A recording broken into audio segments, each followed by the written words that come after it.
Adrian Vescari ruled Chicago's underworld with an iron fist, until the night he walked into his own execution. His wife, his best friend, both celebrating his death while his jet burned in the Atlantic. But he wasn't on it, and the quiet housemaid who'd served him coffee every morning, she's the one who saved him, by pressing a finger to his lips and whispering the words that would destroy his entire world. Don't move. They think you're already dead. Stay until the end to see how a ghost takes back his throne. Drop a like and comment your city so I can see how far this story travels. The rain came down like judgment. Adrian Vescari stood in the marble entryway of his Lakeshore Drive mansion, water streaming from his overcoat onto floors that cost more than most people made in a year. He shouldn't have been there. He should have been 30,000 feet over the Atlantic, sipping scotch in his private jet, reviewing contracts that would expand his reach into 3 new ports by morning.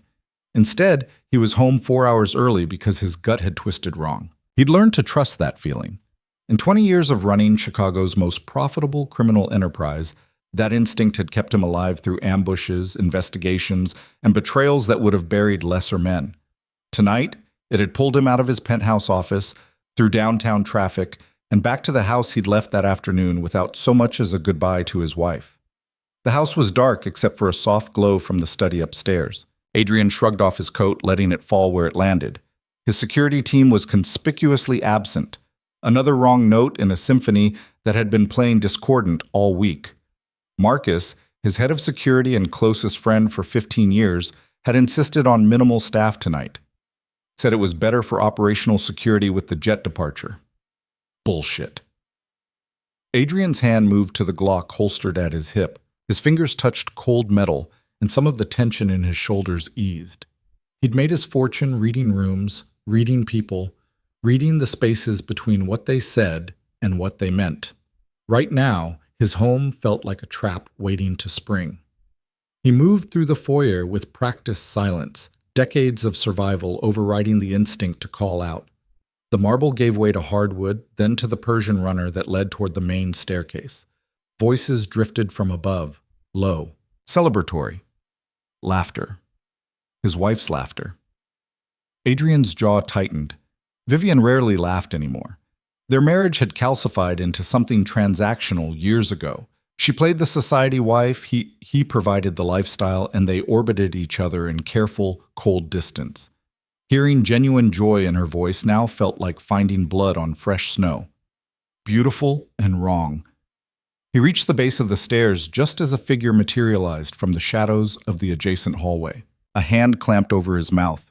Adrian's training kicked in instantly. He grabbed the wrist, ready to break it, ready to put whoever this was through the nearest wall. But then he registered the softness of the hand, the smell of lemon cleaner, and a voice that whispered against his ear with desperate urgency. Don't move. Elena, his housemaid, the quiet woman who'd worked in his home for the past 8 months, practically invisible in her efficiency. He'd spoken maybe 20 words to her total. Now she was pressed against him in the dark, her other hand gripping his arm with surprising strength, her breath quick and shallow against his neck. They think you're dead, she whispered. If you make a sound, you will be. Above them, Vivian's voice rang out clearly. To the Atlantic! May it keep its secrets! Glass clinked. More laughter. Elena's grip tightened. Listen, she breathed. Just listen. Every instinct screamed at Adrian to move, to act, to take control. But something in her tone froze him. Terror, yes, but also certainty. She wasn't guessing. She knew. Marcus's voice joined Vivian's, warm and familiar and absolutely devastating. 5 years of planning, 5 goddamn years. And it worked exactly like you said it would, Viv. The fuel line, the autopilot override, beautiful. The man never saw it coming. He saw everything coming, Vivian replied. Her voice was different now, sharper.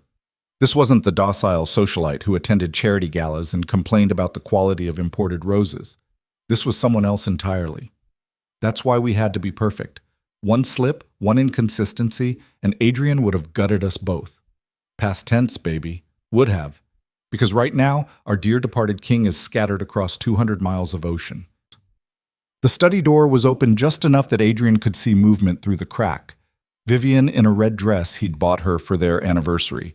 Marcus in his shirt sleeves, his service weapon still holstered at his hip out of pure habit. They were toasting.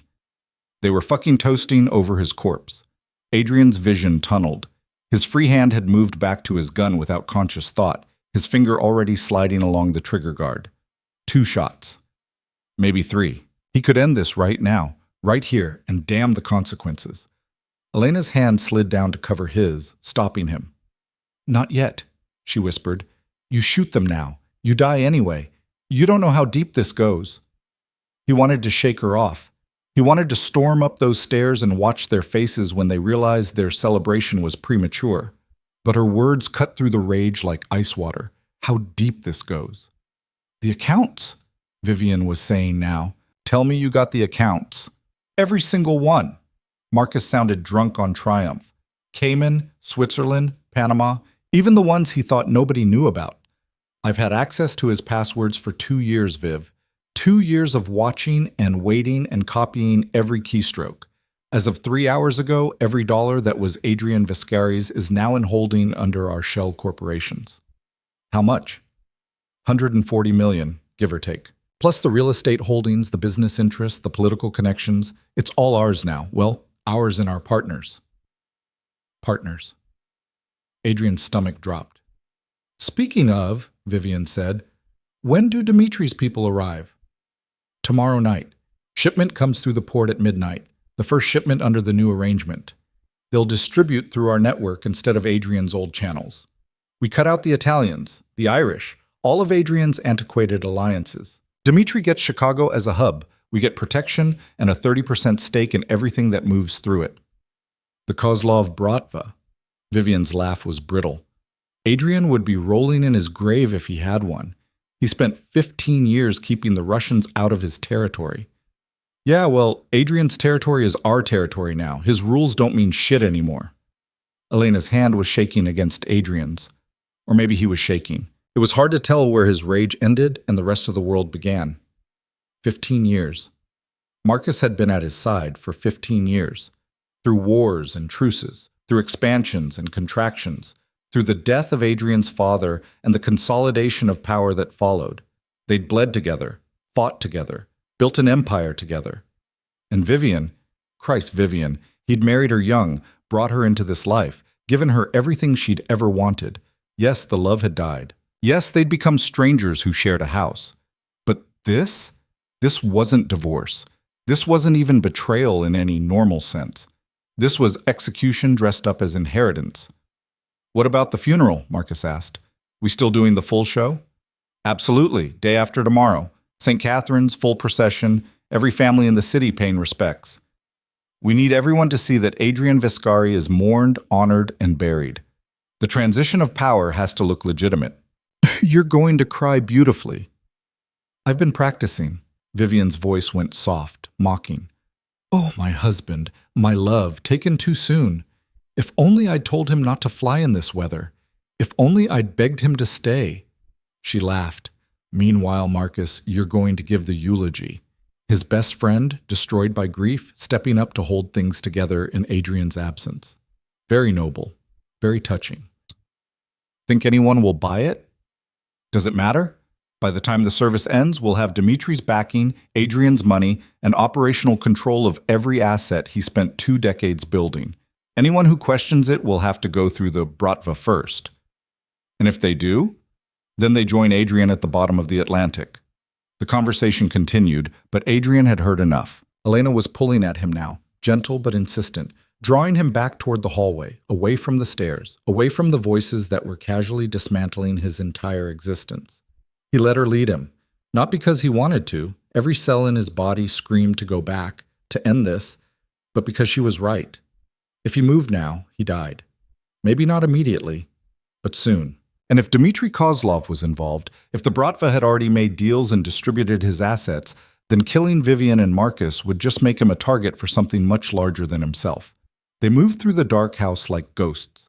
Elena knew every corner, every shadow, every board that didn't creak. She led him through the kitchen, down into the wine cellar, and then to a section of wall that looked exactly like every other section until she pressed something and a panel swung inward. A tunnel. There was a fucking tunnel in his house.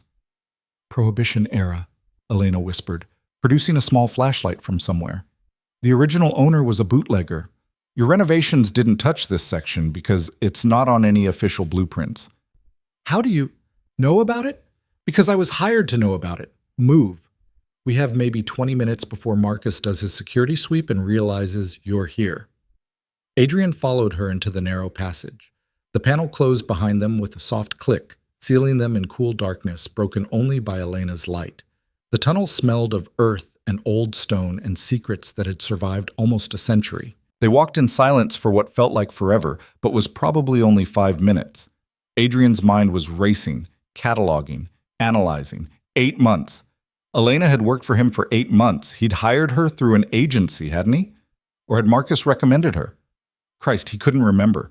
She'd been so unremarkable, so perfectly designed to fade into the background that he'd never questioned her presence, which meant she was either the best actor he'd ever encountered, or, "Who do you work for?" he asked. Elena didn't answer. She just kept walking, her light bouncing off walls that gradually shifted from rough stone to something more finished. They were going up now, a gentle incline that suggested they were leaving his property entirely. Elena. Not Elena. She glanced back at him, and in the flashlight's glow her face looked different, harder. That's not my real name, but you can keep using it if it makes this easier. What makes this easier is you telling me what the fuck is going on. What's going on is that you just died. Officially, completely, and very publicly. Your jet is at the bottom of the Atlantic. Your wife is a widow. Your best friend is your grieving successor. And every person who mattered in your world believes you're gone. Except you. Except me. Why? She stopped walking. They were at another door now, metal and modern, completely incongruous with the old tunnel. Elena punched in a code, and it clicked open. Because I was supposed to make sure you got on that jet. The admission hit him like a physical blow. I was supposed to confirm your departure, verify you were on board, send the signal to detonate the charges. That was my job. That was why I was placed in your house 8 months ago. She pushed the door open. Beyond it was a garage he didn't recognize, containing a nondescript sedan. But I didn't do it. Why not? Elena turned to face him fully. In the better light, he could see her clearly for the first time. Not a mousy housemaid, but a woman probably in her late 20s, athletic, with eyes that had seen too much to be as innocent as she'd pretended. Because 3 days ago, I found out who really killed my father, she said. And it wasn't you. Chante. The safe house was 40 minutes outside the city, a forgettable ranch in a forgettable suburb that could have been anywhere in America. Elena drove in total silence, checking mirrors with the practiced ease of someone who'd run this route before. Adrian sat in the passenger seat, gun in his lap, watching her with the kind of focus that had kept him alive through 2 decades in a business that ate men whole. She'd saved his life. She'd also been sent to end it. Those 2 facts were at war in his head, neither winning, both demanding answers he didn't have. The house was dark when they pulled into the driveway. Elena killed the engine and sat for a moment, hands on the wheel, staring at nothing. Your father, Adrian said finally. Who was he? Carlo Valente. The name detonated in Adrian's memory like a shaped charge. Carlo Valente, Italian, connected. Ran a decent chunk of the North Side distribution network until 5 years ago, when he'd been found in his car, 3 bullets in his head, his hands cut off and left on his own doorstep as a message. Adrian had been questioned by the police. They'd looked at him hard for it. Everyone knew he and Carlo had been territorial competitors, that their crews had clashed over dock access and supply chains.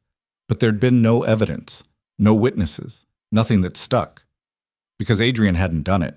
He'd wanted to, had planned it a dozen different ways, but someone else had moved first, and by the time Adrian figured out the angles, Carlo was already dead and the territory had fractured into pieces small enough that Adrian could absorb them without anyone screaming about it too loud. You think I killed your father? Thought, Elena corrected. Past tense. Everyone thought it. The police, our family, the other crews, everyone knew it was you. You had motive, opportunity, and you're the one who ended up with his territory. But I didn't do it. No. She looked at him now. Marcus did. The world tilted sideways. What? Marcus killed my father on Vivian's orders. They were already planning your death 5 years ago, but they needed to consolidate power first, eliminate competition, create the infrastructure to take over when you fell. My father was a problem. Too loyal to old alliances, too connected to the families that would have questioned a sudden transfer of authority to your wife and best friend. So they removed him, made it look like your work, and let you take the blame while they absorbed his network piece by piece. Adrian's grip tightened on the gun. You have proof of this. I have recordings, financial transfers, emails between Vivian and Dmitry Kozlov going back 4 years. Before my father died, before they had any official reason to be in contact. They've been planning this longer than either of us has been alive, Adrian. Your death isn't the beginning. It's the end game. She opened her door, climbed out. Adrian followed her into the house, his mind still reeling. The interior was sparse but functional. Surveillance equipment on one wall, a laptop on a folding table, files stacked in careful piles. This wasn't a panic room. This was a command center. Elena went straight to the laptop and woke it up. I've been investigating my father's murder for 5 years. I worked my way into positions close to everyone who might have been involved. I spent 2 years as a secretary in Dmitry's Chicago office, 6 months as a bartender in a club Marcus frequented, and then I found an opening in your household staff, and I took it because everything pointed to you as the killer. She pulled up files, video clips, audio recordings. But the longer I watched you, the less it made sense. You're methodical, careful. If you'd killed my father, it would have been clean, professional, untraceable. His murder was brutal, public, designed to send a message. That's not how you operate. So you dug deeper. So I dug deeper, and I found these. She clicked play on an audio file. Vivian's voice emerged from the speakers, younger but recognizable. Can't keep waiting for Adrian to make mistakes, Dmitry. He doesn't make them. We need to create the conditions ourselves. Dmitry Kozlov's accent was thick, but his English was perfect. You are talking about killing a king, Mrs. Vescari. Kings do not die easily. They do if the knife comes from someone they trust. Your husband trusts Marcus? With his life. Then perhaps Marcus should hold that life in his hands a little while longer, 5 years maybe. Long enough to make the transfer of power look natural when it happens. The recording ended. Elena pulled up another one, this time video, grainy security footage from what looked like a parking garage. Marcus, younger, leaner, walking with purpose toward Carlo Valente's car. A brief conversation, Carlo turning away. Marcus drawing his weapon. 3 shots. Elena closed the laptop. I found this 6 days ago. I was going to expose them, go to the families, show them what Marcus and Vivian had done, but then I realized that would just get me killed. So I decided to save you instead. Why? Because you're the only person with the power to actually stop them, and because... She hesitated, something vulnerable crossing her face for just a moment. Because my father always said you were a bastard, but you were an honest bastard. You played by rules, even if they weren't the law's rules. Marcus and Vivian, they don't have rules. They'll burn this entire city if it means they get to rule the ashes. Adrian set his gun on the table. His hands were steady, but his thoughts were anything but. I'm dead. Officially. How do I stop them when I don't exist? You do what they think you can't do. You come back from the dead. Elena pulled a burner phone from a drawer and handed it to him. But not yet. Not until we have leverage. Right now, they have your money, your territory, your connections, everything. If you surface now, they'll activate every asset they've stolen from you and bury you properly this time. So what do you suggest? I suggest we do what they did. We plan. We watch. We gather the pieces they think they've already won. She met his eyes. Your funeral is in 2 days. Vivian will cry. Marcus will eulogize. Dmitry will probably attend to pay his respects to his new partners. And while they're all congratulating themselves on the perfect murder, we're going to be building the case that destroys them. Adrian studied her, this woman who'd served him coffee, cleaned his floors, existed in his peripheral vision for 8 months while carrying the weight of her father's murder and a revenge plan that had just pivoted 90 degrees. You could have let me die, he said. Easier for you. Simpler. Easier isn't always right. We're criminals, Elena. Right and wrong aren't really in our vocabulary. Maybe not. She smiled, thin and sharp. But revenge is. And I think we both have plenty of that to go around.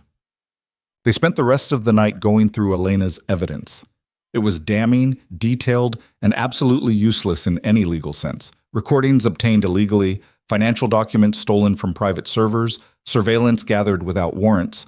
But Adrian didn't need legal evidence. He needed ammunition. And Christ, Elena had given him an arsenal. The scope of the betrayal was staggering.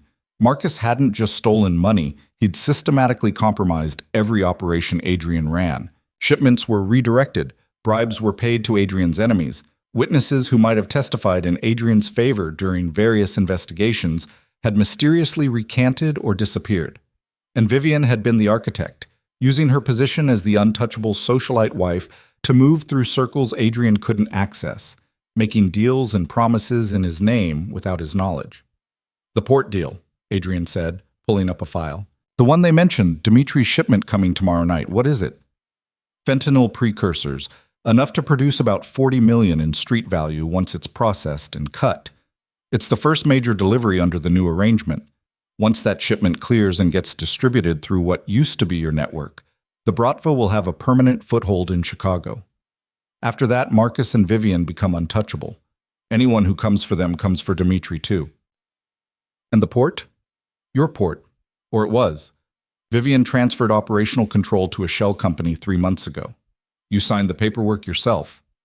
Adrian remembered. It had been buried in a stack of routine documents, explained as a tax optimization strategy. He'd trusted Marcus to vet it. Stupid.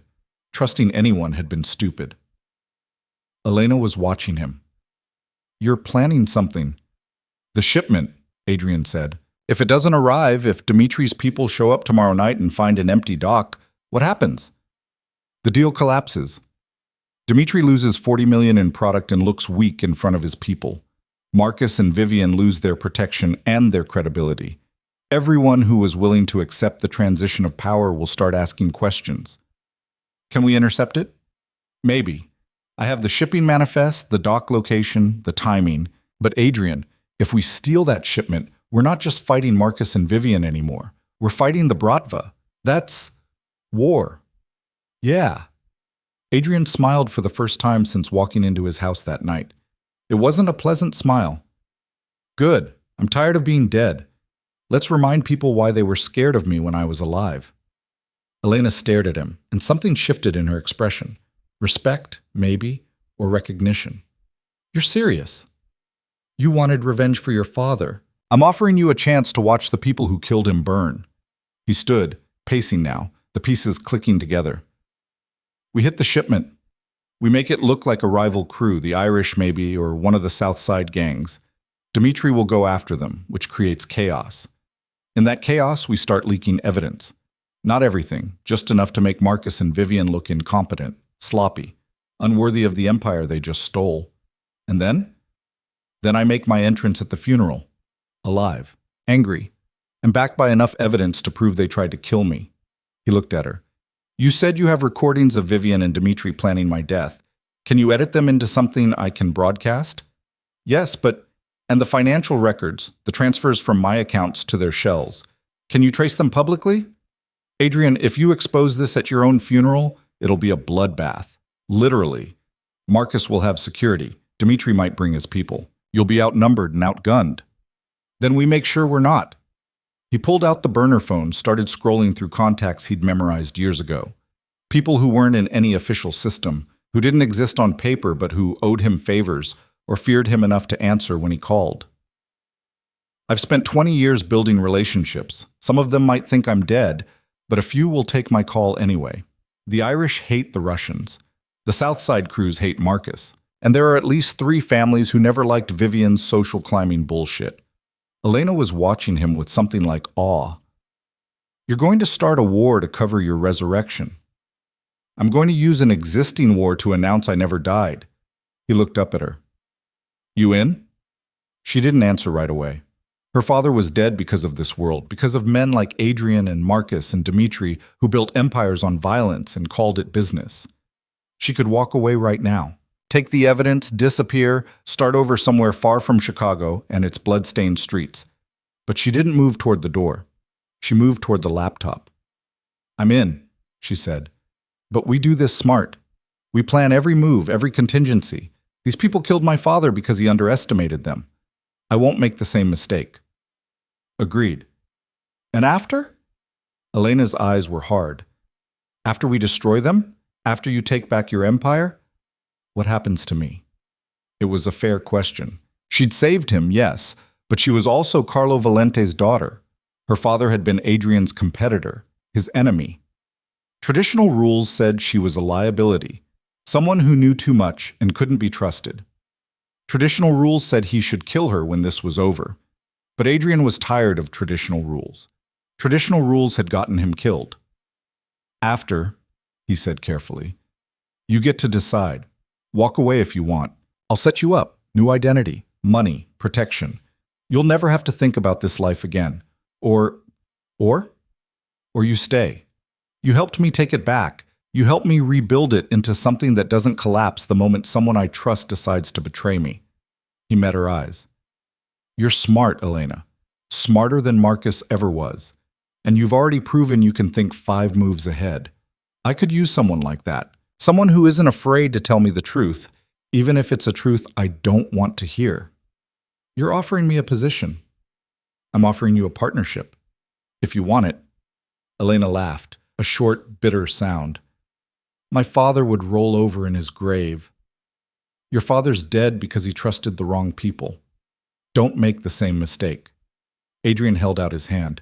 So what's it going to be? Partners? Or are we just using each other until this is over? She looked at his hand for a long moment. Then she reached out and shook it, her grip firm. Partners, she said, until they're all dead, or we are. That's the spirit.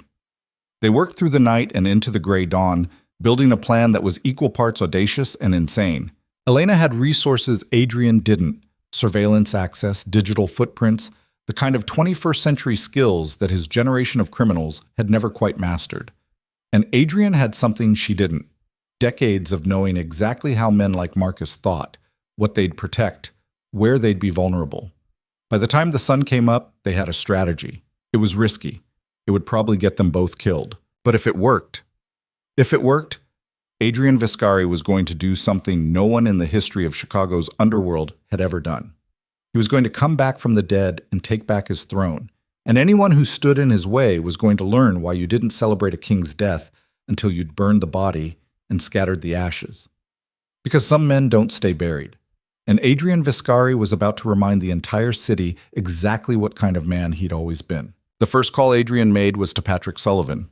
He waited until exactly 7 in the morning, early enough that the old Irishman would be awake, but late enough that he wouldn't be drunk yet. The phone rang 4 times before a gravel, rough voice answered. Yeah. Patrick, it's Adrian. Silence. Then, bullshit. Adrian Viscari's plane went down yesterday. Whole city's talking about it. Whole city's wrong. I need a meeting. More silence. Adrian could hear the wheels turning. Patrick Sullivan hadn't survived 40 years in Chicago's criminal landscape by being stupid. He was calculating odds, measuring risks, trying to figure out if this was a trap or an opportunity. Where are you? Patrick asked finally. Somewhere safe. Somewhere we can talk without anyone knowing I'm still breathing. If you're really Adrian, tell me something only he would know. Adrian smiled despite everything. 3 years ago, your grandson got picked up on a possession charge in Evanston. Judge was going to throw the book at him, make an example. I made a phone call. Case disappeared. You never asked what it cost me, and I never told you it was a favor I called in from a state senator who owed me for campaign contributions. Your grandson walked because I made sure he walked, and you owed me after that, even though we never spoke about it. Patrick exhaled slowly. Jesus Christ, you really are alive. For now, I need your help, and I'm offering you something in return. I'm listening. The Russians are moving into my territory. Dmitry Kozlov specifically. They have a shipment coming through the port of Chicago tonight. 40 million in precursor chemicals for fentanyl production. It's going to make them the dominant supplier in the entire Midwest. And once they have that locked down, they're going to start squeezing everyone else out, including you. Patrick's voice went cold. How do you know this? Because the people who think they killed me are the ones who made the deal with Dimitri, Marcus and Vivian. They're handing him my entire operation on a silver platter in exchange for protection and a cut of the profits. Marcus Reeves, your head of security? My former head of security, my former best friend, currently very committed to making sure I stay dead. Patrick cursed. A long stream of Irish profanity that would have impressed sailors. And you want what? Revenge?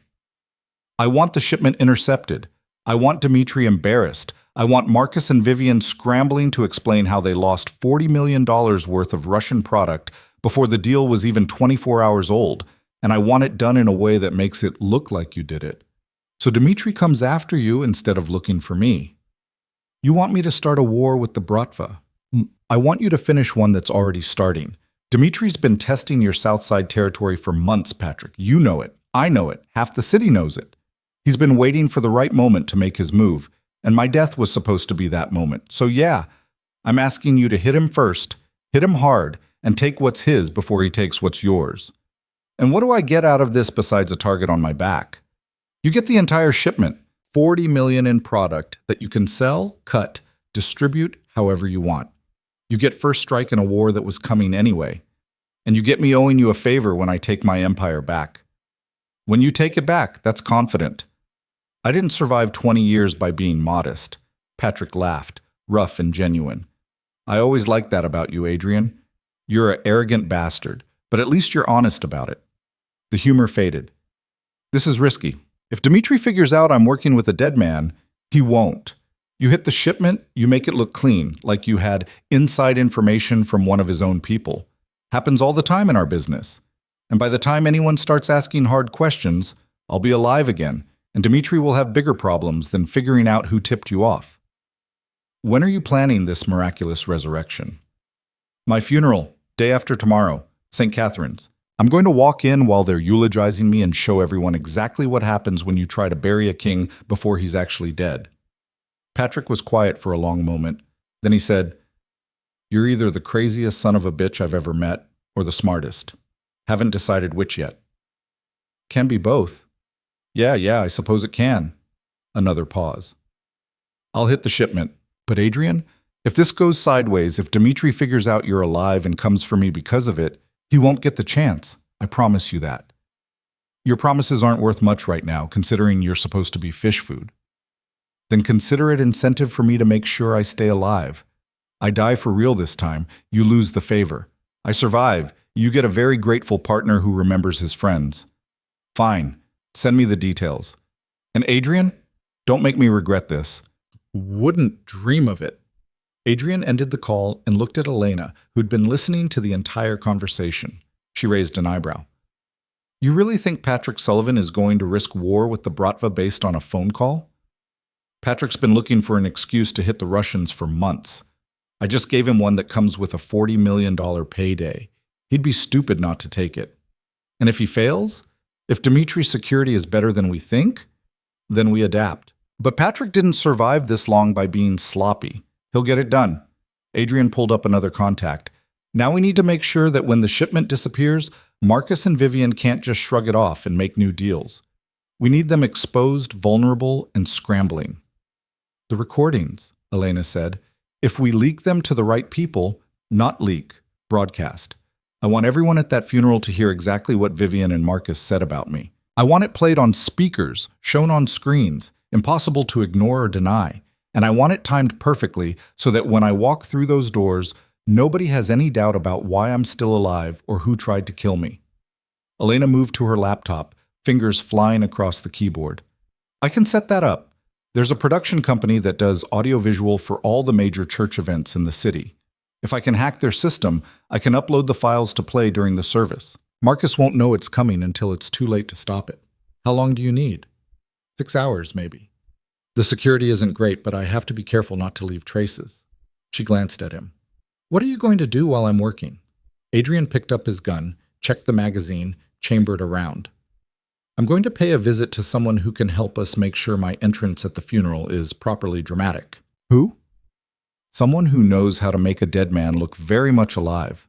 The someone was Victor Sobol, a Russian expatriate who'd been doing makeup and prosthetics for Chicago theater companies for 30 years, while also running a very profitable side business, creating fake IDs, altering appearances for people who needed to disappear, and occasionally helping criminals look like someone else entirely. Adrian had used his services twice before.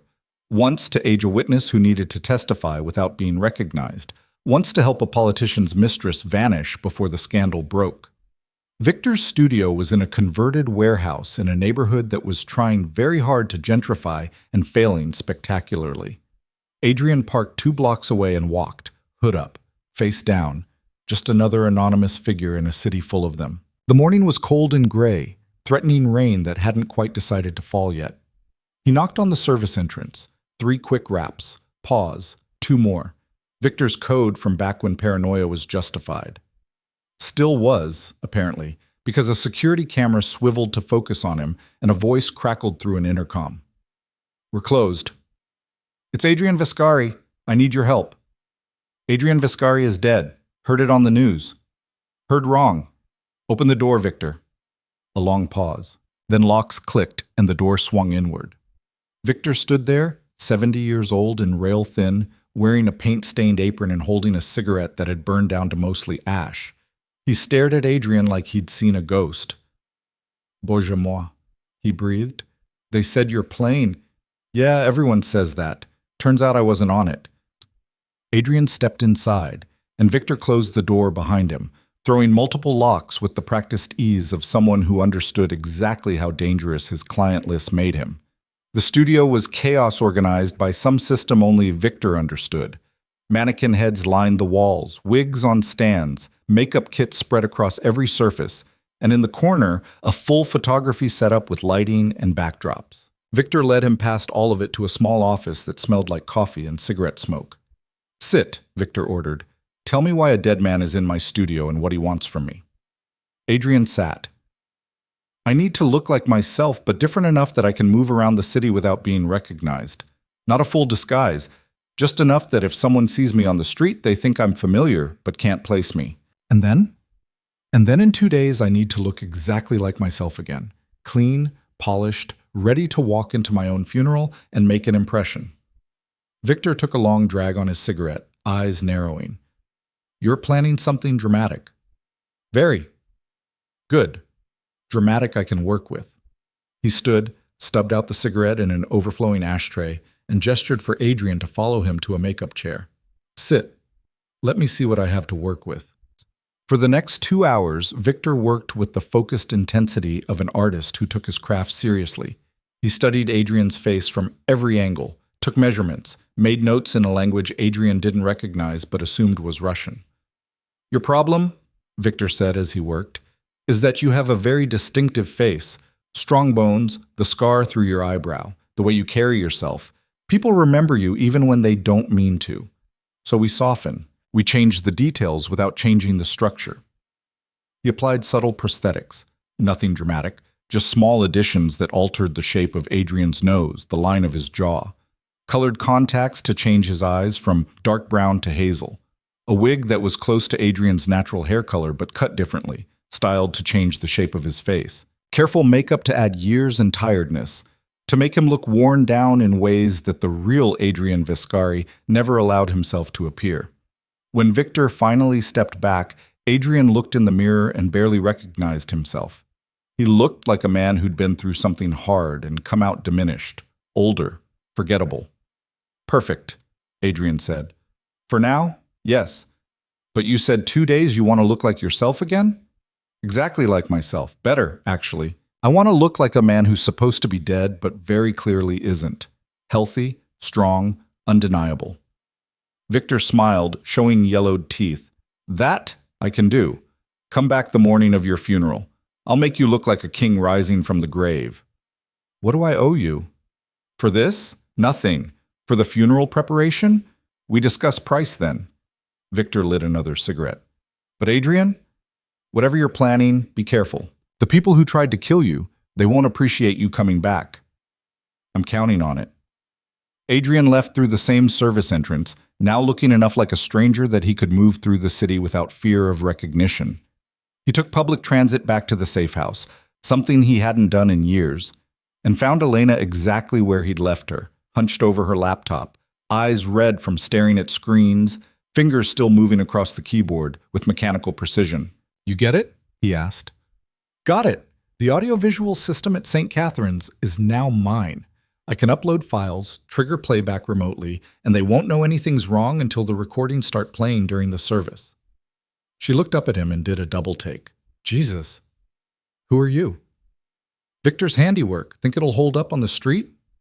"I walked past you this morning, and I know what you look like. This? I wouldn't look twice." She closed the laptop. "What's next?" "Next, we make sure Patrick's hit on the shipment goes smoothly. You have the dock location?" Elena pulled up a map on her phone. "Berth 17, Port of Chicago, 11 p.m. tonight. The ship is registered out of Vladivostok, scheduled to dock at 10:30. Unloading starts at 11, and the cargo is supposed to be transferred to 3 trucks that will take it to a distribution warehouse in Cicero. Marcus has 6 men on site for security, plus whatever crew Dmitri sends. Patrick will bring at least twice that. He's not stupid. He knows hitting a Russian shipment means overwhelming force or nothing." Adrian studied the map. "We need to be there." "What?" "No. Adrian, if we're there when Patrick hits the dock, we won't be in the line of fire, but I need to see it happen. I need to know Marcus's security failed, that the plan worked, that Dimitri's shipment is actually gone. Because if something goes wrong, if Patrick gets intercepted or the cargo doesn't arrive or any one of a dozen things falls apart, we need to know immediately so we can adjust." Elena stared at him. "You want to watch your own people get hit by the Irish while you're supposed to be dead? They're not my people anymore. They're traitors working for the woman who tried to kill me and the man who betrayed me. And yeah, I want to watch them fail. Call it closure." She didn't argue further. Maybe she understood the need to see it with his own eyes, or maybe she just recognized that arguing with Adrian when he'd made up his mind was pointless. Either way, she pulled up more detailed schematics of the port. "There's a warehouse complex about 200 yards from berth 17, she said. "Abandoned, scheduled for demolition next month. If we position ourselves on the 3rd floor, we'll have a clear sight line to the dock without being exposed. Then that's where we'll be." They spent the rest of the day preparing, gathering surveillance equipment, plotting escape routes, making sure they had contingencies for everything that could go wrong. Adrian made more calls, reaching out to other contacts who thought he was dead, dropping carefully worded hints that something big was about to happen, and that staying neutral might be wise. Word would spread. It always did in their world. By tomorrow morning, half the city's criminal networks would be buzzing with rumors that Adrian Vescari might not be as dead as everyone thought. It would create confusion, uncertainty, and most importantly, it would make Marcus and Vivian nervous. Nervous people made mistakes. At 9 that night, Adrian and Elena left the safe house in separate cars.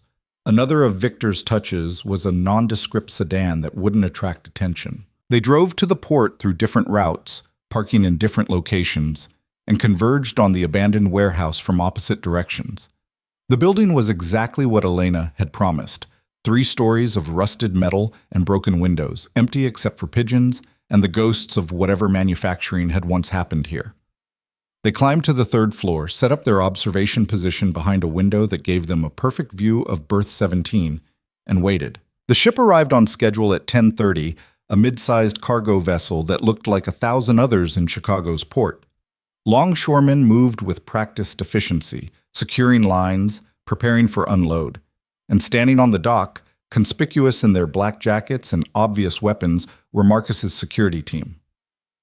Adrian recognized 3 of them, men he'd hired himself, men who'd worked for him for years. Seeing them now, following Marcus's orders, standing guard over a shipment that would have been Adrian's if his plane had actually gone down, made his jaw tight with fury.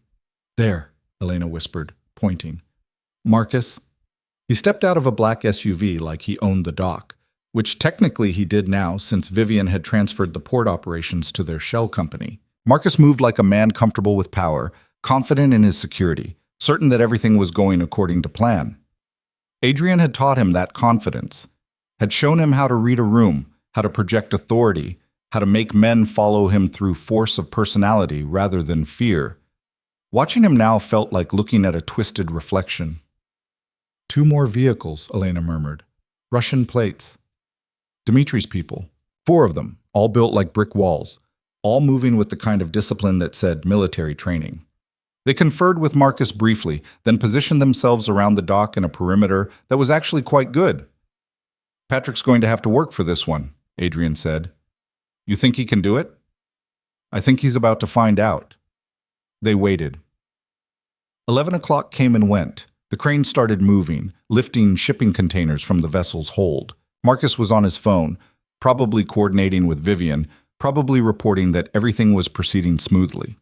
Then, at 11:13, the lights went out. Not just on the dock, the entire section of the port went dark in an instant. Emergency lighting kicked in after a few seconds, but it was dim, inadequate, and suddenly the confident security perimeter looked a lot less confident. Marcus was shouting orders, his voice carrying across the water. The Russians had drawn weapons, scanning the darkness. And then Patrick's people hit them from 3 directions at once. It wasn't subtle. Patrick had brought at least 20 men, all armed, all moving with the kind of coordinated precision that said they'd done this before. Suppressed gunfire lit up the dock in brief muzzle flashes. Marcus's team tried to return fire, but they were already falling, already outmaneuvered. The Russians put up more of a fight. They moved to defensive positions, returned fire with discipline, managed to drop 2 of Patrick's people before the sheer numbers overwhelmed them. The whole thing took maybe 90 seconds. When it was over, Marcus was on the ground, hands zip-tied behind his back, blood streaming from a cut on his forehead. His entire security team was down. Adrian couldn't tell if they were dead or just incapacitated. The Russians were being held at gunpoint, smart enough not to fight when the fight was already lost. Patrick himself stepped into the emergency lighting, his face hard and satisfied. He said something to Marcus that Adrian couldn't hear, and Marcus spat at him. Patrick just laughed and gestured to his men. They moved with practiced efficiency. The shipping container with Dimitri's chemicals was disconnected from the crane, loaded onto one of Patrick's trucks. The bodies were dragged into another container. The dock was cleaned of shell casings and blood. And within 10 minutes, Patrick's entire crew was gone, vanished into Chicago's industrial sprawl like they'd never been there at all.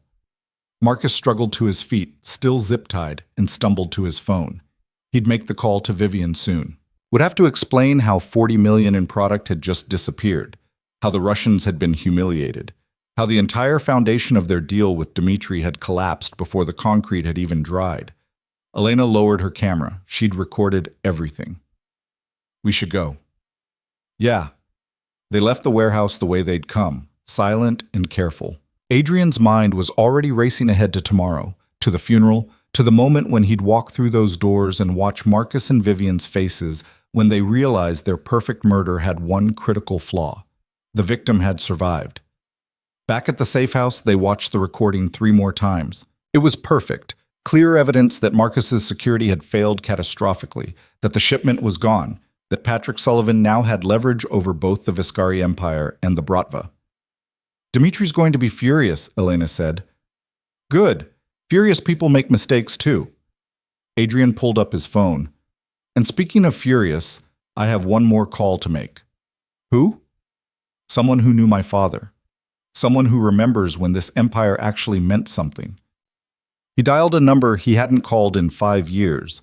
It rang 4 times before a woman's voice answered, sharp and alert despite the late hour. Who is this? Mrs. Castellano, it's Adrian Viscari. I need to talk to your husband. A sharp intake of breath. Adrian's dead. I went to the vigil. The vigil was premature. I'm very much alive, and I need to speak with Joseph. More silence. Then, hold on. Shuffling sounds. A man's voice in the background, sleep rough and confused. Then Joseph Castellano came on the line, and his voice was like gravel through a cement mixer. This some kind of sick joke? No joke, Joseph. It's me, and I need your help at my funeral. Christ, Adrian, what the hell is going on? What's going on is that Marcus Reeves and my wife tried to kill me, think they succeeded, and are currently celebrating my death, while handing my empire to the Russians. What's going on is that I'm about to crash my own funeral and take back everything they stole. And what's going on is that I need men I can trust standing behind me when I do it, because this is going to get messy. Joseph was quiet for a long moment. He'd been one of Adrian's father's most loyal people, had helped Adrian consolidate power after the old man died, had been pushed aside over the years as Adrian brought in newer, younger talent like Marcus. Adrian had thought it was progress. Now it looked like stupidity. "You're really alive," Joseph said finally. "Really alive and really pissed off. So here's what I'm asking. Bring 10 of your best people to St. Catherine's day after tomorrow. Position them around the church before the service starts. When I walk in, I need to know that if Marcus's people try something, I've got backup that won't hesitate. You're asking me to risk war with whoever Marcus has aligned himself with. I'm asking you to help me take back what's mine and remind the city why the Viscari name used to mean something more than just money and fear. I'm asking you to do what my father would have expected you to do, stand with his son when it matters." That hit home. Adrian could hear it in the silence, in the way Joseph's breathing changed. "Your father was a good man," Joseph said quietly. "You were always too much like your mother, calculating, cold, but he'd want you alive more than he'd want you perfect." Yeah, I'll be there. 10 men positioned around the church. But Adrian, this goes sideways. You're on your own." "Understood. Thank you, Joseph." "Don't thank me yet. Save it for after you're still breathing." Adrian ended the call and looked at Elena. She'd been watching him with an expression he couldn't quite read. "What?" he asked. "Nothing. Just, you're good at this. Making people believe in you even when everything says they shouldn't. It's not about belief, it's about leverage and respect.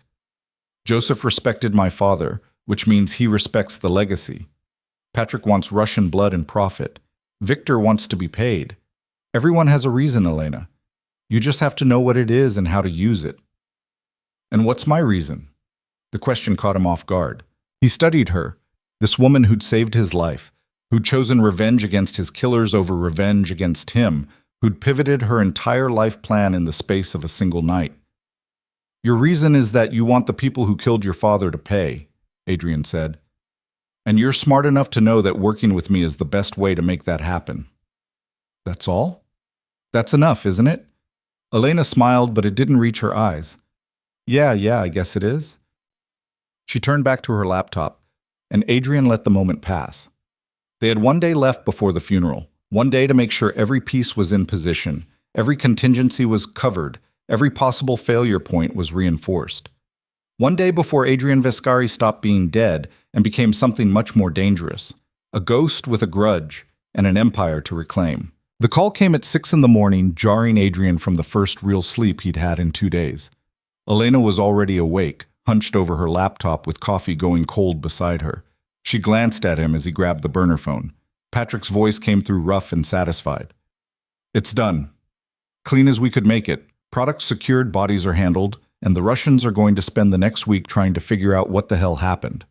Marcus? "Left him alive like you said, figured he'd be more useful to you breathing." Patrick paused. "He made a call after we left. To your wife. Sounded like she wasn't happy." "I bet she wasn't. There's something else. Dmitri sent people to the dock about 20 minutes after we cleared out. They found Marcus still zip-tied, looking like he'd been through a war.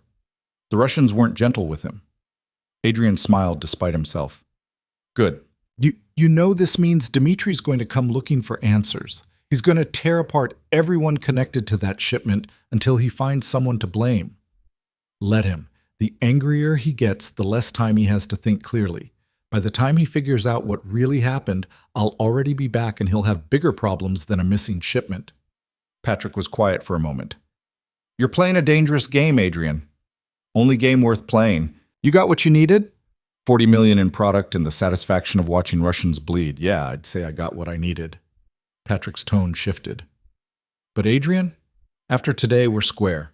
Whatever debt I owed you, this clears it. Next time we meet, we're just 2 men running territories that happen to border each other. Understood?" "Understood. Stay smart, Patrick." "You too. And Adrian, don't get killed for real this time. Would hate to think I risked my neck for nothing." The line went dead. Adrian set the phone down and found Elena watching him with those sharp, calculating eyes. "Patrick's nervous," she said. "Patrick's smart. He knows that what we just did is going to have consequences that ripple for months." Adrian stood, stretched, felt his back crack. But he also knows that sometimes you have to break things to rebuild them properly. How's the upload? Done? The files are in the church's system. Time to play exactly 15 minutes into the service. That should be right after Marcus finishes his eulogy, but before they start the final prayers. Maximum impact, maximum audience. And if someone checks the system before then? They won't. The files are hidden in the regular service programming. Looks like just another hymn in the queue. Nobody's going to dig that deep for a funeral. She closed the laptop. What about you? You ready for Victor's final touches? Adrian looked at himself in the mirror across the room. Victor's temporary disguise had held up well, but underneath it, he could still see himself. The real Adrian Viscari, buried under prosthetics and makeup, and the fiction that he was dead. Time to bring that man back. Let's go, he said. I have a resurrection to prepare for. Victor's studio looked different in the gray morning light, less chaotic, more purposeful. The old Russian was waiting for them, already set up with his chair and lights and an array of tools that looked more like surgical instruments than makeup supplies. Ah, the dead man returns, Victor said, gesturing to the chair. Sit. We have work to do. For the next 3 hours, Victor worked with the focused intensity of a sculptor revealing something hidden in marble. He removed the temporary prosthetics carefully, cleaned Adrian's skin, studied his face like he was memorizing every line and shadow. Then he began building something new. Not a disguise this time. The opposite. Victor enhanced what was already there, sharpened the angles of Adrian's face, darkened his eyes with subtle contouring that made them look deeper and more dangerous, touched up the scar through his eyebrow to make it more prominent instead of less. He trimmed Adrian's hair with precise cuts that made him look younger, sharper, more like the man who'd built an empire through force of will. You want to look like a king, Victor murmured as he worked. So we make you look like one. Strong jawline, clear eyes, the face of a man who does not beg and does not break. This is not about beauty, Adrian. This is about power. When he finally stepped back, Adrian looked in the mirror and barely recognized himself. Not because he looked different, but because he looked more like himself than he had in years. Vivian had been pushing him toward respectability for so long. Expensive suits, careful grooming, the appearance of a legitimate businessman rather than what he actually was.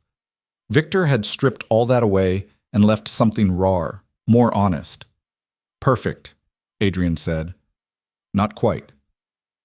Victor produced a suit bag from a closet. You cannot walk into your funeral looking like you slept in a warehouse. Put this on. The suit was Italian, charcoal gray with subtle pinstripes, cut to fit Adrian's frame exactly. He had no idea how Victor had gotten his measurements, but the old Russian had always been thorough. With it came a crisp white shirt, a dark tie, and shoes polished to a mirror shine. Adrian dressed while Victor fussed with final details. A touch more product in the hair, an adjustment to the tie, making sure everything sat exactly right. When he was finished, he looked like a man who'd walked out of his own grave with dignity and tact.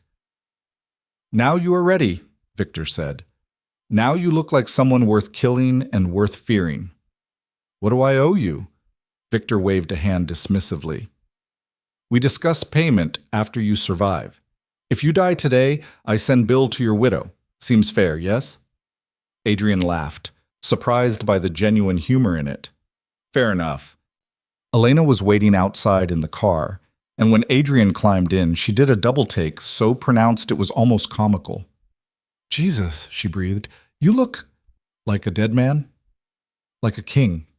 She shook her head. Marcus is going to lose his mind when he sees you. That's the idea. They drove toward St. Catherine's in silence. The church was in the heart of downtown, a massive Gothic structure that had hosted weddings and funerals for Chicago's elite for over a century. Adrian's father had been eulogized there. Now Adrian was supposed to be. The irony wasn't lost on him. They parked 3 blocks away, close enough to walk but far enough that the car wouldn't be immediately connected to Adrian if things went wrong. Elena had changed into a simple black dress that let her blend with the mourners. Adrian kept his suit jacket buttoned to hide the gun at his hip. Joseph's people should already be in position, Elena said, checking her phone. He texted 20 minutes ago. 10 men, scattered throughout the church, all armed and all waiting for your signal. And Patrick? Sent 3 of his own just to watch. They won't intervene unless things get really ugly, but he wants eyes on what happens. Smart. Adrian checked his watch. 11:45. The service started at noon. You have the trigger for the recordings? Elena held up a small remote, no bigger than a car key fob. One button. Press it, and the files start playing through every speaker in that church. Nobody will be able to stop it once it starts. Then let's make an entrance. They walked the 3 blocks through downtown Chicago like any other couple attending a funeral. The morning had turned cold and gray, threatening rain that matched the occasion perfectly. As they approached street, Catherine's Adrian could see the crowds gathering, black suits and dark dresses, somber faces, and enough expensive cars lining the street to fund a small country. His funeral had drawn everyone, the families, the politicians, the legitimate businessmen who'd never admit they had connections to Adrian Viscari, but who'd benefited from those connections for years. And scattered throughout, the real power, the men and women who ran Chicago's criminal enterprises, who'd come to pay respects to a king and size up whoever thought they could fill his throne. Adrian spotted Joseph Castellano near the church steps, looking older than he had 5 years ago, but still solid, still dangerous. Their eyes met for just a moment, and Joseph gave the smallest nod. His people were ready. Vivian was holding court near the entrance, playing the grieving widow to perfection. She wore black Valentino, her hair pulled back in a simple chignon, her makeup just slightly smudged like she'd been crying. She accepted condolences with quiet dignity, thanking people for coming, saying all the right things about loss and memory and moving forward. Adrian wanted to put a bullet in her right there. Instead, he and Elena slipped into the church through a side entrance, the one used by staff and choir members. Nobody questioned them. In the chaos of a major funeral, 2 well-dressed people who looked like they belonged were invisible. The interior of St. Catherine's was exactly as Adrian remembered. Soaring ceilings, stained glass that turned sunlight into color, and row after row of pews that could seat over 1,000. The front of the church was dominated by an elaborate flower arrangement surrounding a large photograph of Adrian. Official, dignified, the face of a man who'd never existed except in carefully managed public relations. His casket sat closed in front of the altar. Empty, obviously, since his body was supposedly at the bottom of the Atlantic. But it made for good theater. Adrian and Elena found positions in the back corner, partially hidden by a stone column. From here they could see everything. The main entrance, the altar, the balcony where Marcus would give the eulogy, and the faces of everyone who'd come to mourn a man they thought was dead. People began filing in at 11:55. The church filled quickly, a sea of black fabric and hushed voices. Adrian recognized most of them, associates, rivals, politicians he'd bought, judges he'd influenced, businessmen who'd laundered his money through legitimate ventures. His entire world gathered in one place. Vivian entered last, walking slowly down the center aisle with Marcus at her side. She kept one hand on his arm like she needed support, and he played the role of devoted friend perfectly, solemn, protective, grieving. Adrian's hands clenched into fists. Elena touched his arm lightly. "Not yet," she whispered. "Wait for the recording. Let them bury themselves first." She was right. He knew she was right.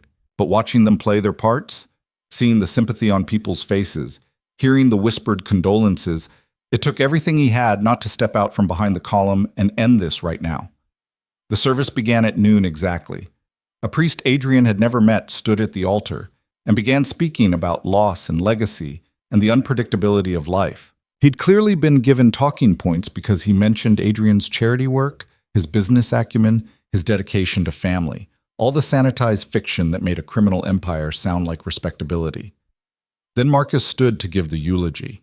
He walked to the pulpit with his head down, like the weight of grief was physically crushing him. When he looked up at the assembled crowd, his eyes were red. He'd either been crying or he was a better actor than Adrian had given him credit for. "Adrian Viscari was my brother," Marcus began, his voice rough with emotion. "Not by blood, but by choice. By the bonds we forged through 15 years of friendship and loyalty and trust." Adrian's jaw tightened. Elena's hand found his, squeezed hard. "I met Adrian when I was nobody," Marcus continued. "A kid from the South Side with more anger than sense, looking for purpose in all the wrong places. He saw something in me that nobody else did.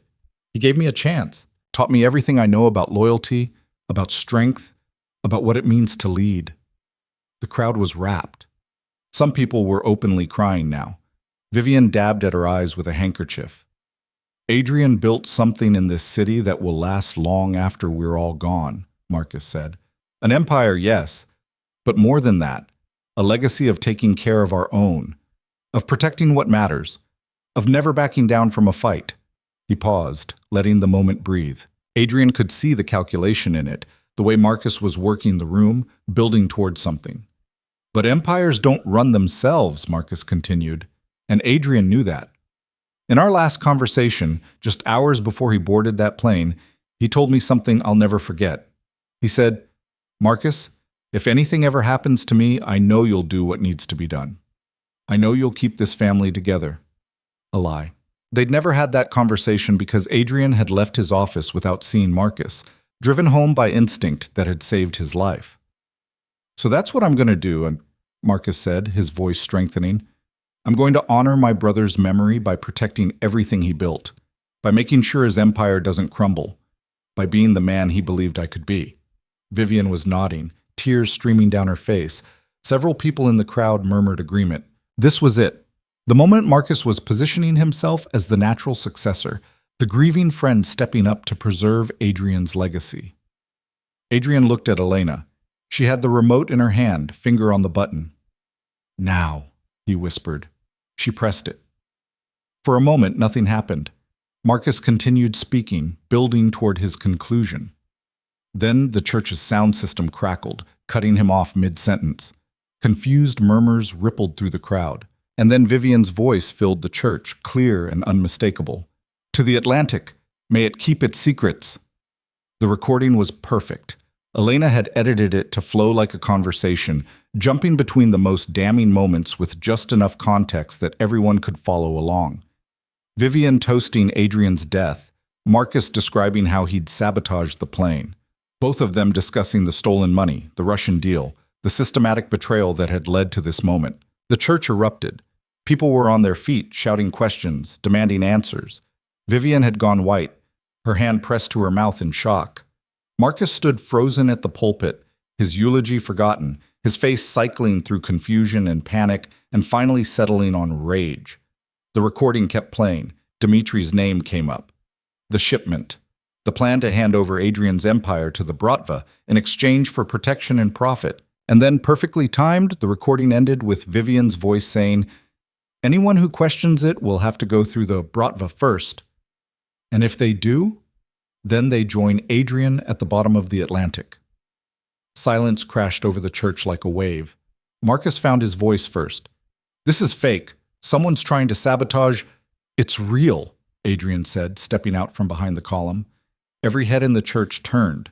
The silence deepened, became something physical, suffocating. Adrian walked slowly down the side aisle, his footsteps echoing in the vast space. People stared at him like he was a hallucination, a ghost, something that couldn't possibly be real. Vivian made a sound like all the air had been punched out of her lungs. Marcus's hand moved toward his jacket, toward the gun Adrian knew he carried. But Joseph Castellano was faster. He stood from his pew 3 rows back, his own weapon drawn, and pointed at Marcus with steady hands. "I wouldn't," Joseph said calmly. Around the church, 9 more of Joseph's men stood in unison, all armed, all focused on Marcus and the handful of security people he'd brought with him. The math was simple and brutal. Adrian reached the front of the church and stopped in front of his own casket. He put one hand on it, feeling the polished wood under his palm. "Premature," he said, his voice carrying to every corner of the space. "The reports of my death, as they say, were greatly exaggerated." Vivian was shaking. "Adrian, I can explain." "Can you?" "Because I'd love to hear how you explained celebrating my death while plotting with Russians to steal my empire. I'd love to hear how Marcus explains sabotaging my plane. I'd love to hear any explanation that makes this something other than what it obviously is." He turned to face the crowd. Hundreds of faces stared back at him, shocked, afraid, calculating what this meant for them. "For those of you who don't know the whole story," Adrian said, "let me fill in the gaps. My wife and my best friend have spent the last 5 years planning my murder. They succeeded in destroying my plane, stealing my money, and convincing everyone I was dead. What they didn't succeed in was actually killing me, because I wasn't on that plane. He gestured to the recording equipment that was still broadcasting silence. Everything you just heard is real. Vivian and Marcus, working with Dmitry Kozlov and the Bratva, conspiring to take over my territory and distribute it to the Russians. They would have succeeded too if they'd been a little more careful about who they talked to and where they talked. Marcus finally found his voice. "You're insane. That recording is fabricated. Someone's trying to frame us." "Is the shipment fabricated?" Adrian asked. "The one that was supposed to arrive last night at berth 17? 40 million in fentanyl precursors that the Bratva was going to use to lock down Chicago distribution? The shipment that got intercepted by the Irish before it even cleared the dock?" Marcus's face went from red to pale. That information shouldn't have been public yet. Dimitri's people had contained it, kept it quiet while they figured out what had happened. But Adrian had sources Dmitri didn't know about. And now everyone in the church knew that Marcus's first major play as Adrian's successor had failed catastrophically. "The shipment was stolen," Adrian continued, walking slowly toward Marcus now. "Your security failed. Your deal with Dmitri is falling apart before it even started. And the only reason you're still breathing is because I wanted you alive for this moment." He stopped at the base of the pulpit, looking up at Marcus. "So here's what's going to happen. You're going to step down from that pulpit. You're going to admit what you did. And you're going to face what comes next with whatever dignity you have left." "Or what?" Marcus's voice was shaking but defiant. "You'll kill me in front of everyone? In a church? That'll really help your reputation, Adrian." "I don't need to kill you. You've already destroyed yourself." Adrian pulled a folder from inside his jacket and tossed it onto the altar. "Financial records. Every account you and Vivian stole from me. Every wire transfer. Every shell company you created. It's all there, time-stamped and verified. And copies have already been sent to the FBI, the IRS, and about a dozen journalists who would love to know how the grieving widow and best friend made off with $140 million. Vivian made a choking sound. "You're bluffing." "Am I? Check your phone, Vivian. I'm sure you're getting calls right now from very concerned people who want to know why federal agents are asking about your offshore accounts." She pulled out her phone with shaking hands. Her face went gray as she read the screen. Adrian didn't know for sure that the FBI was already moving, but Elena had sent the evidence to enough contacts that someone was probably asking questions. "Close enough to truth. This is over," Adrian said, addressing the church again. "Marcus and Vivian tried to take what was mine. They failed. Justice will be handled appropriately." "By who?" someone called from the crowd. "By you? You're a criminal, Viscari. You don't get to play judge." Adrian smiled. It wasn't a nice smile. "No, I don't. But I don't have to. Marcus and Vivian made deals with Dmitry Kozlov. They stole his shipment, or lost it, depending on how generous you're feeling. They've humiliated him in front of his organization, so I think Dmitry's going to handle justice just fine on his own." That landed like a bomb. Everyone knew what it meant when the Bratva felt disrespected. Everyone knew that Marcus and Vivian had just gone from predators to prey. Marcus was backing away now, his hand finally closing on his gun. "You think you've won. You think this is over. Adrian, you're still a dead man." He never finished the sentence. Joseph Castellano fired once, the shot echoing through the church like thunder. Marcus's gun clattered to the floor. He grabbed his shoulder, blood already seeping between his fingers, and dropped to his knees. "That's for threatening a man in a house of worship," Joseph said calmly. "Next time I won't aim for the shoulder." Chaos erupted. People were shouting, running for exits, pulling out phones. Vivian tried to bolt, but two of Joseph's men caught her before she made it 5 steps. She struggled, screaming Adrian's name, screaming that this wasn't fair, that he couldn't do this. Adrian walked past her without a glance and stood over Marcus, who was clutching his wounded shoulder and glaring up with pure hatred. "You were my brother," Marcus spat. "I gave you 15 years. "You gave me nothing," Adrian said quietly. "You took. You lied. You betrayed. And now you're going to spend whatever time you have left knowing that you failed. That I'm still here, still standing, and you're nothing." He turned away, leaving Marcus bleeding on the floor of the church. Vivian was still screaming. The crowd was in full panic now, people flooding toward the exits. And through it all, Elena stood near the side door, calm and collected, waiting for him. Adrian made his way to her through the chaos. Behind him, he could hear sirens approaching. Someone had called the police, which meant they needed to leave before this turned into a situation neither of them could talk their way out of. "We should go," Elena said. "Yeah, we should." They slipped out the side door and into an alley that would take them back to the car. Behind them, street. Catherine's was in full pandemonium. Police arriving, people still flooding out, and somewhere in all of it, Marcus and Vivian learning what it felt like when the world you thought you controlled turned on you completely. Adrian didn't look back. He'd made his point. He'd shown the city that he was alive, that betraying him had consequences, that his empire was still his, and anyone who thought otherwise had just learned a very expensive lesson. Now came the hard part, rebuilding from the ashes and making sure it never happened again. They made it 2 blocks before Adrian's phone rang. Not the burner, his actual phone, the one that had been sitting dead in a drawer at the safe house for 2 days. Elena had charged it that morning, loaded it with a fresh SIM card, and handed it to him with a simple observation.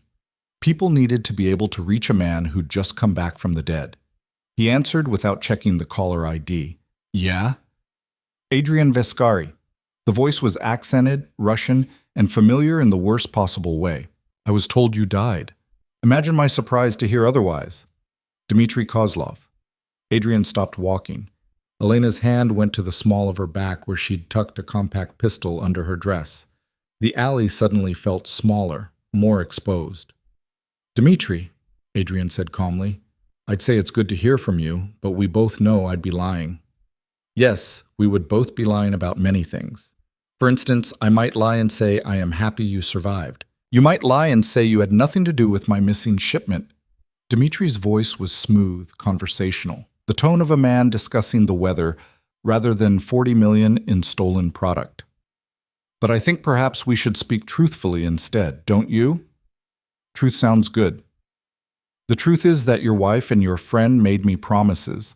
They offered me Chicago on a silver plate. They said you were dead and that they had everything under control." A pause. "They lied about the first part. I am beginning to think they lied about the second as well." Adrian resumed walking, keeping his voice low. "They lied about all of it. They don't have Chicago under control. They never did.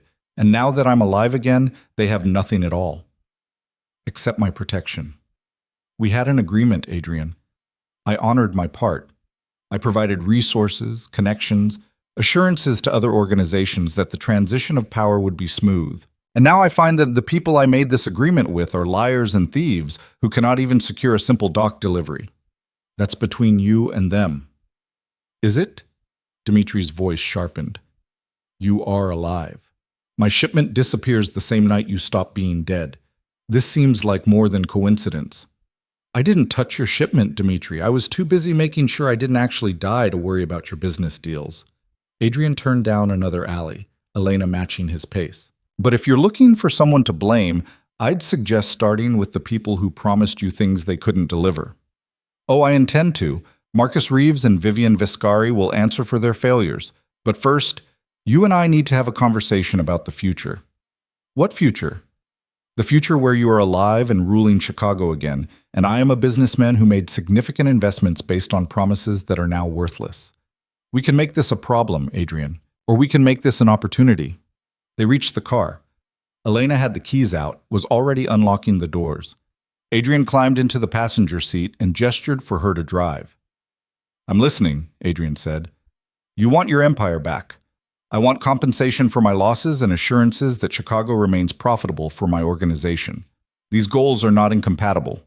Dmitry paused. "Meet with me, tomorrow. Neutral ground. We discuss terms like civilized men instead of starting a war that benefits neither of us." "And if I say no?" "Then I honor my agreement with Marcus and Vivian by eliminating the obstacle to their leadership. Namely, you. I have 12 men in Chicago right now, Adrian.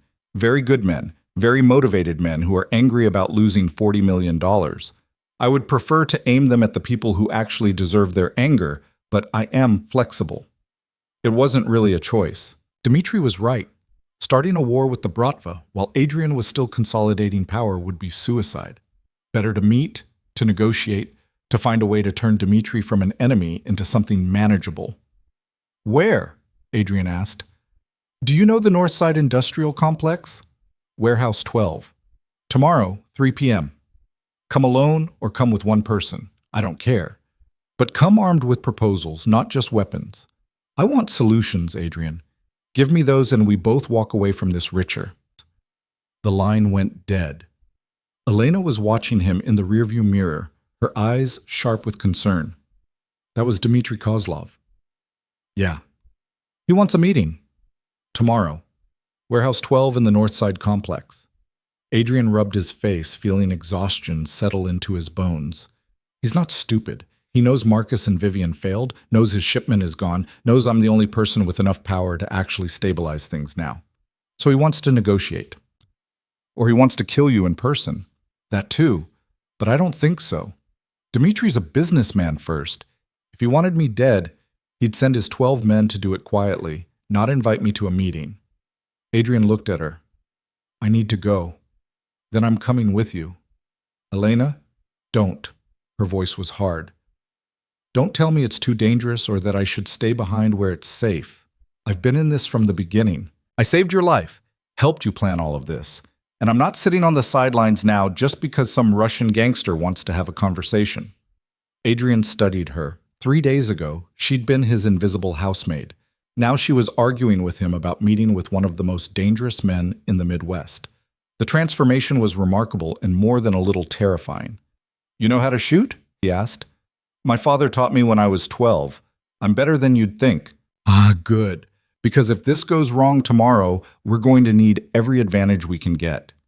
They drove to a different safe house, one Elena had set up weeks ago as a fallback position.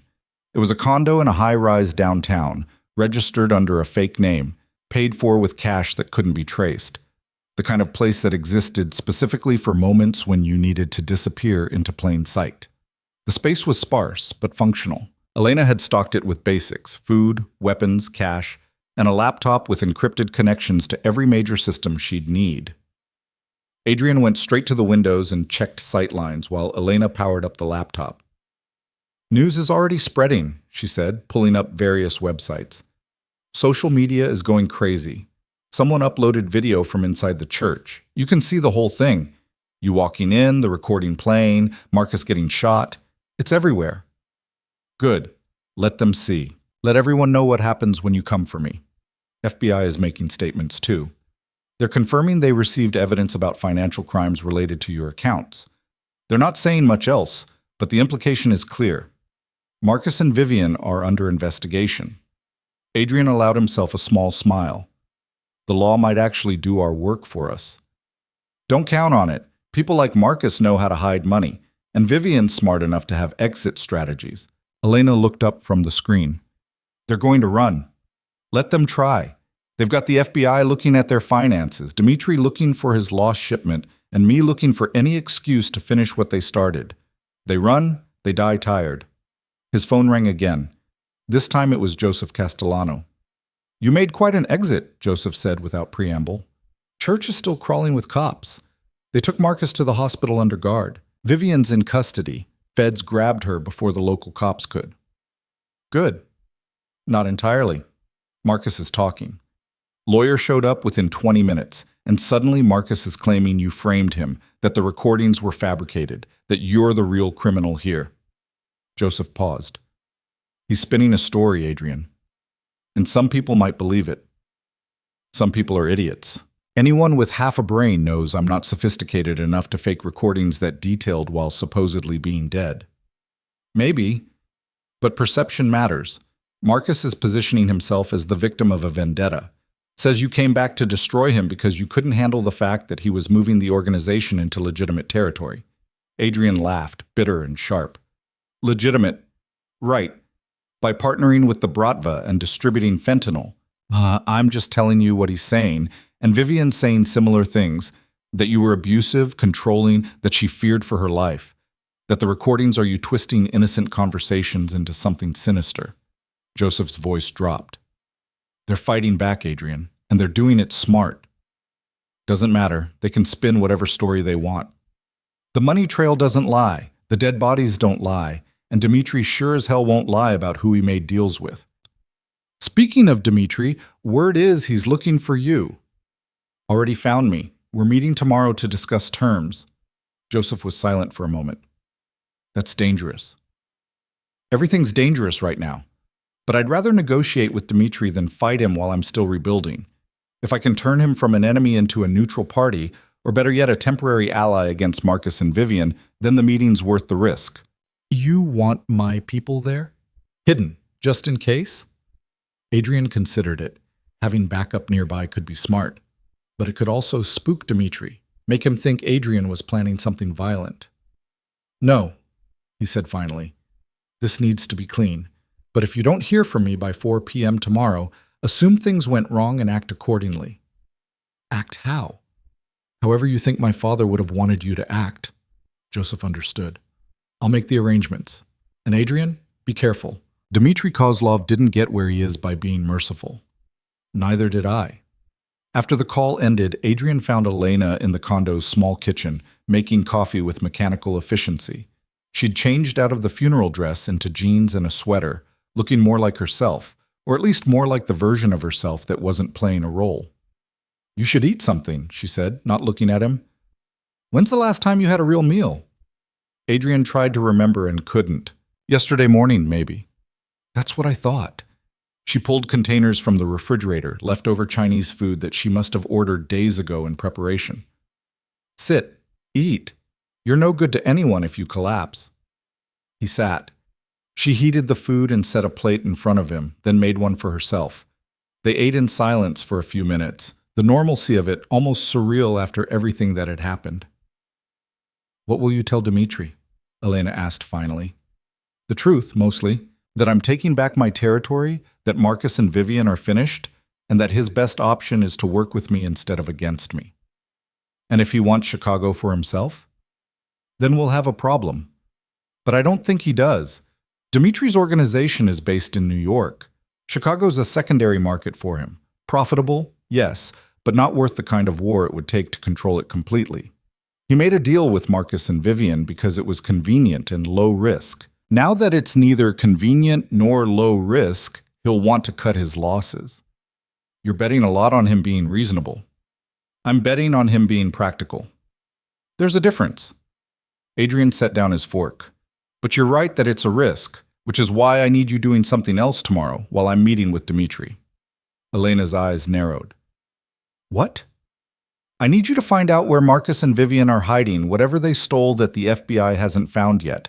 Cash, documents, leverage they're planning to use. Whatever it is, I want it. And I want it before they can use it to rebuild. Adrian, if I'm not at the meeting with Dmitri, then you're free to work without someone looking over your shoulder. Elena, you're the best hacker I've ever met. You found evidence that destroyed Marcus and Vivian in one night. Imagine what you can do with a full day and access to every system they thought was secure. She wanted to argue. He could see it in her face, in the way her jaw tightened. But she also understood the logic. Splitting up made tactical sense. It gave them two different lines of attack instead of putting all their resources in one place. Fine, she said finally. But if Dmitri kills you, I'm going to be very annoyed. Noted. They spent the rest of the evening planning. Elena pulled up everything she could find on Dmitri's organization. His legitimate businesses, his known associates, his operational patterns. Adrian called more contacts, feeling out who was still loyal, who was waiting to see which way the wind blew, and who had already decided that a resurrected Adrian Viscari was too much chaos to support. The answers were mixed, but not terrible. About half of his old network was willing to work with him again. A quarter was neutral, waiting. And the final quarter had already made deals with Marcus, or decided that Adrian's dramatic return was too unstable to bet on. It would be enough. Barely, but enough. By midnight, Adrian was exhausted in a way that had nothing to do with physical tiredness. He'd spent 3 days running on adrenaline and rage, and now that the immediate crisis was past, everything was catching up to him. Elena noticed. You should sleep. Tomorrow's going to be intense, and you need to be sharp. Yeah. He looked at her. What about you? I'll work a few more hours, then crash on the couch. Someone should keep monitoring the news and police channels anyway. Make sure there are no surprises. Adrian wanted to argue, to tell her she needed rest too, but he was too tired to make it convincing. Instead, he just nodded and headed for the bedroom. He was asleep within minutes, falling into dark dreams of sinking planes and burning churches, and Vivian's face as she realized he was alive. The sound of his phone ringing jerked him awake 6 hours later. Pale light was filtering through the blinds. Early morning, barely past dawn. Adrian grabbed the phone without checking the caller, his mind already running through possibilities. Dimitri changing the meeting time. Joseph with news about Marcus. The FBI wanting to ask questions. Instead, he heard Vivian's voice. "Adrian?"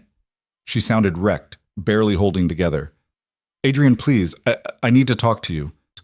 He sat up, every muscle suddenly tense. "How did you get this number?" "Does it matter? Please, just listen. I know you hate me. I know what I did was unforgivable, but I need you to understand why. I understand perfectly. You wanted money and power, and you were willing to kill me to get it. That's all the understanding I need. No, it wasn't like that. Adrian, Marcus, he manipulated me. He made me think you were going to leave me, that you'd found someone else, that I'd end up with nothing if I didn't protect myself first." "Stop." Adrian's voice was cold. "Don't insult both of us by pretending this was Marcus's idea. You were in those recordings too, Vivian, celebrating my death, planning how to spend my money. You weren't manipulated. You were a willing participant." She was crying now, genuine sobs that would have moved him once, before he'd heard her laugh about watching him die. "The FBI has frozen everything," she said through the tears. "Every account, every asset. My lawyer says I'm looking at 20 years minimum. Adrian, please. We were married. That has to count for something." "It did count. Right up until you tried to blow me out of the sky. I can help you. I know things about Marcus, about his deals, about where he hid money that even the FBI won't find. I can give you all of it. Just please, talk to the prosecutors, tell them I cooperated, help me get a reduced sentence." "No." "Adrian, you chose your path, Vivian. You chose to betray me, to steal from me, to try to kill me. Now you get to live with the consequences. And if you think I'm going to save you after what you did, then you never understood me at all. Please." He hung up, blocked the number. Then he sat on the edge of the bed, staring at nothing, feeling something cold and final settle in his chest. Vivian had been his wife for 10 years. He'd loved her once, in the way young men love beautiful women who seem to understand them. That love had died slowly over the years, eroded by distance and ambition and the fundamental incompatibility of two people who wanted different things from life. But there'd still been something, respect maybe, shared history, the memory of who they'd been before everything got complicated. Now there was nothing, just anger and betrayal and the knowledge that she'd chosen Marcus over him, chosen money over loyalty, chosen murder over divorce. He'd mourned the marriage he thought he had, but he wouldn't mourn her. Elena appeared in the doorway, holding 2 cups of coffee. "Heard your phone ring. Everything okay?" Vivian called, wanted me to help her with the FBI. "What did you say?" "No." He took the offered coffee, grateful for the warmth. She made her choices. Now she lives with them. Elena sat beside him on the bed, close enough that their shoulders touched. "For what it's worth, I think you're right. She doesn't deserve your help." "Yeah." Adrian sipped the coffee. It was strong and black, exactly how he needed it. "How long until I meet with Dimitri?" 7 hours. You should eat breakfast, shower, prepare. I've been tracking Marcus. He's still in the hospital, but under federal guard. The FBI is treating him as a flight risk. Good. Let him sit in that hospital room and think about how badly he fucked up. There's something else. Elena pulled out her phone, showed him a news article. One of Marcus's old crew was found dead this morning. Single gunshot to the head, execution style. Police are calling it gang-related, but the timing's suspicious. Adrian read the article, recognized the name. Tommy Vickers. A mid-level enforcer who'd worked for Marcus for years. Loyal, competent, and now very dead. Dimitri, Adrian said, sending a message.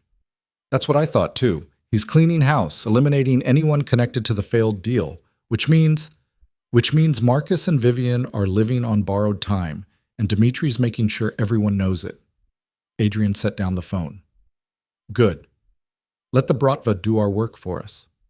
By the time I sit down with Dimitri this afternoon, He'll have already proven he's serious about consequences. They spent the morning going through contingencies. Elena would stay in the condo, monitoring Marcus and Vivian's digital footprints, looking for hidden accounts or safety deposits or any leverage they might try to use. Adrian would go to the meeting with Dmitri armed with proposals and enough firepower to defend himself if negotiations went sideways. At 2 p.m., Adrian got ready. He dressed carefully. Not the funeral suit, but something simpler, a dark button-down and jeans that said he was taking this seriously but not trying to intimidate. He checked his weapons. The Glock at his hip, a backup piece at his ankle, and a knife in his boot that had saved his life twice before. Elena watched him prepare with those calculating eyes. "You know this could be a trap," she said. "Could be. Probably isn't, but could be. And you're going anyway." "I'm going because I have to. If I refuse to meet with Dmitri, I look weak. If I look weak, everyone who's waiting to see if I can actually hold my empire together will decide I can't." He holstered the Glock, checked that it sat comfortably. "This is about more than just Dmitri. This is about showing the entire city that I'm not afraid, that I'm in control, and that anyone who wants to do business in Chicago goes through me." Elena stood, moved closer. "Then you better make sure you come back alive. Because if you die in that warehouse, everything we've built falls apart." "I don't plan on dying. Plans change." She was right, of course. Plans changed all the time in their world. The best you could do was prepare for the most likely scenarios and hope you were fast enough to adapt when reality diverged from expectation.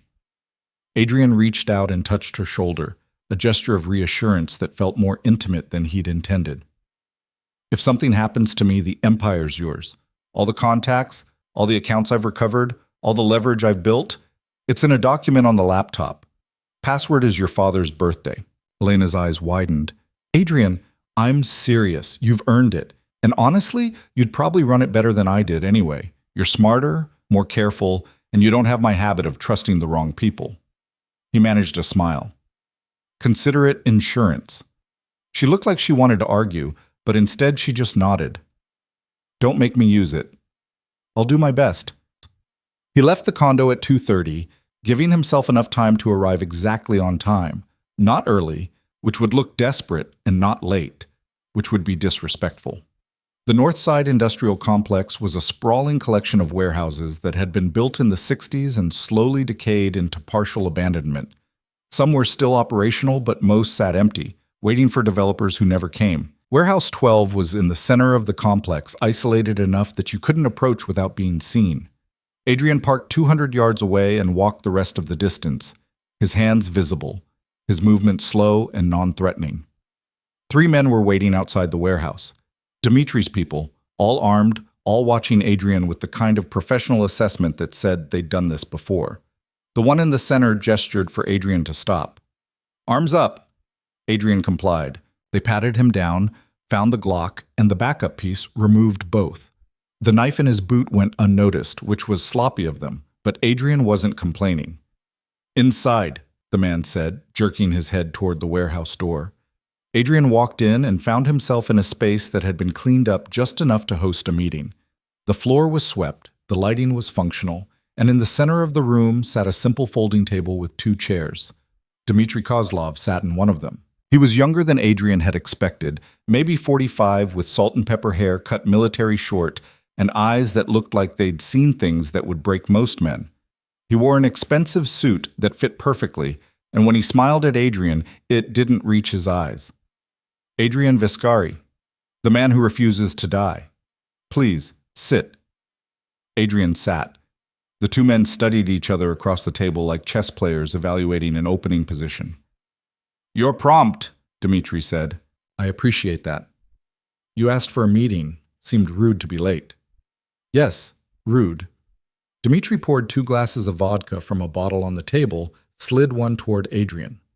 "Let us drink to your resurrection. Truly remarkable." Adrian took the glass but didn't drink yet. "Let's talk about why I'm here first." "Direct." "I like that." Dmitri leaned back in his chair. "Very well. I invested $40 million in product, plus additional resources in security and logistics, based on promises made by Marcus Reeves and Vivian Viscari.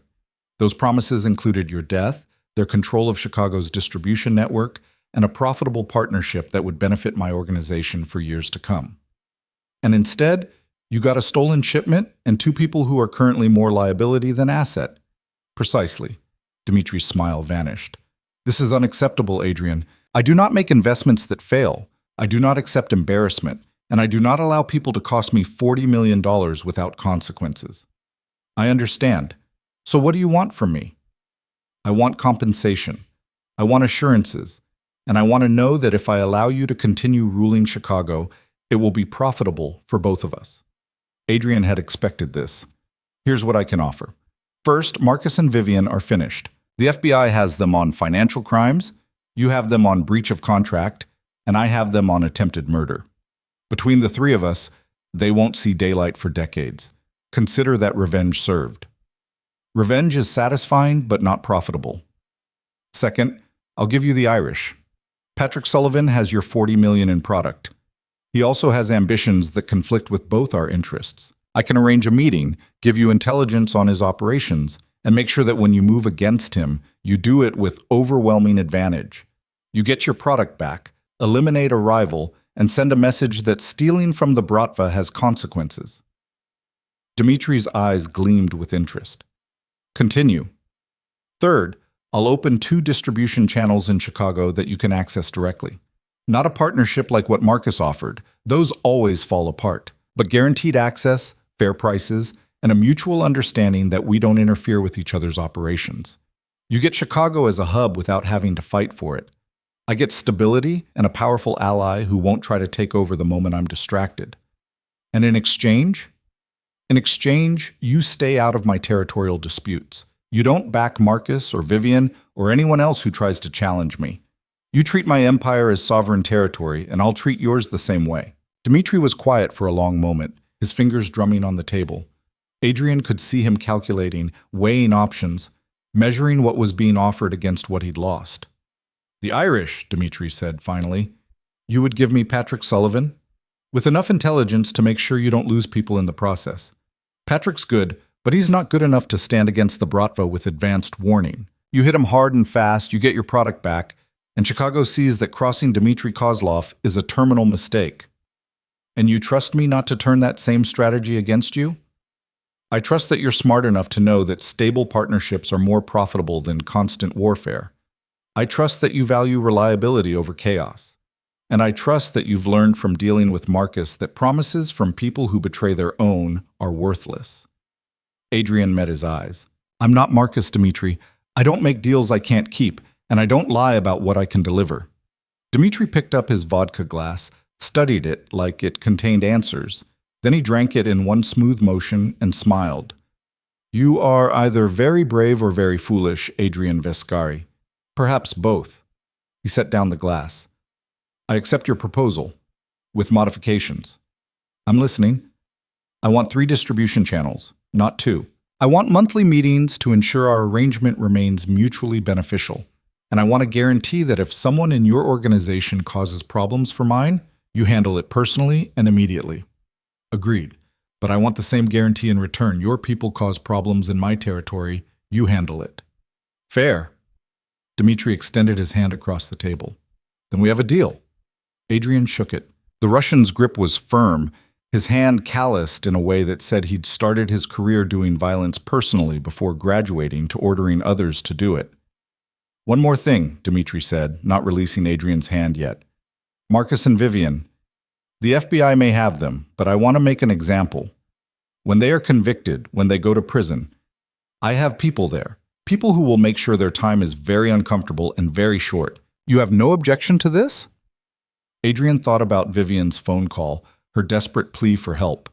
He thought about Marcus bleeding on the church floor, still trying to spin lies even when everything was falling apart. No objection, he said. Dmitry released his hand. Good. Then we understand each other. You rule Chicago, I have access, and anyone who tries to come between us learns why that was a mistake. They stood. The meeting was over. Adrian had walked into a potential execution and walked out with a treaty. Not a perfect one. Dmitry would test the boundaries, would push for more access and more control, and Adrian would have to enforce his territory carefully. But it was better than war. Much better. As Adrian turned to leave, Dmitri called after him. Adrian, one piece of advice. Yeah? Trust is expensive. Be careful who you purchase it from. Dmitri smiled. Marcus and Vivian taught you this lesson. Do not forget it. I won't. Adrian collected his weapons from the guards outside and walked back to his car. His phone buzzed as he started the engine. A text from Elena. Found something. Big. Get back here now. He drove back to the condo, pushing every speed limit, his mind already racing through possibilities. When he burst through the door, Elena was at her laptop, her face pale but triumphant. What did you find? Adrian demanded. She turned the screen toward him. Marcus and Vivian's insurance policy. A storage unit registered under a fake name, paid for 5 years in advance. I tracked it through a shell company that Vivian used for other hidden assets. What's in it? Everything. Physical files, hard drives, cash, jewelry, anything they needed to disappear and start over if things went wrong. But more importantly, it has evidence. Records of deals Marcus made that you never knew about. Communications with people who were supposed to be your allies, but were actually working with him, and... She paused. And a list. What kind of list? Every person in your organization who Marcus compromised. Names, dates, what he paid them or threatened them with. Adrian, this list has at least 30 people on it. 30 people in your empire who were working for Marcus instead of you. The betrayal cut deeper than Adrian had expected. 30 people.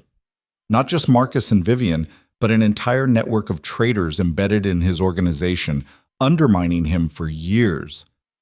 Where's this storage unit? He asked quietly. Elena gave him an address on the far south side. I've already verified it's still active. The last access was 3 days ago. Probably Vivian, grabbing cash before everything fell apart. Adrian looked at the screen, at the implications of what Elena had found. This wasn't just evidence. This was a purge waiting to happen.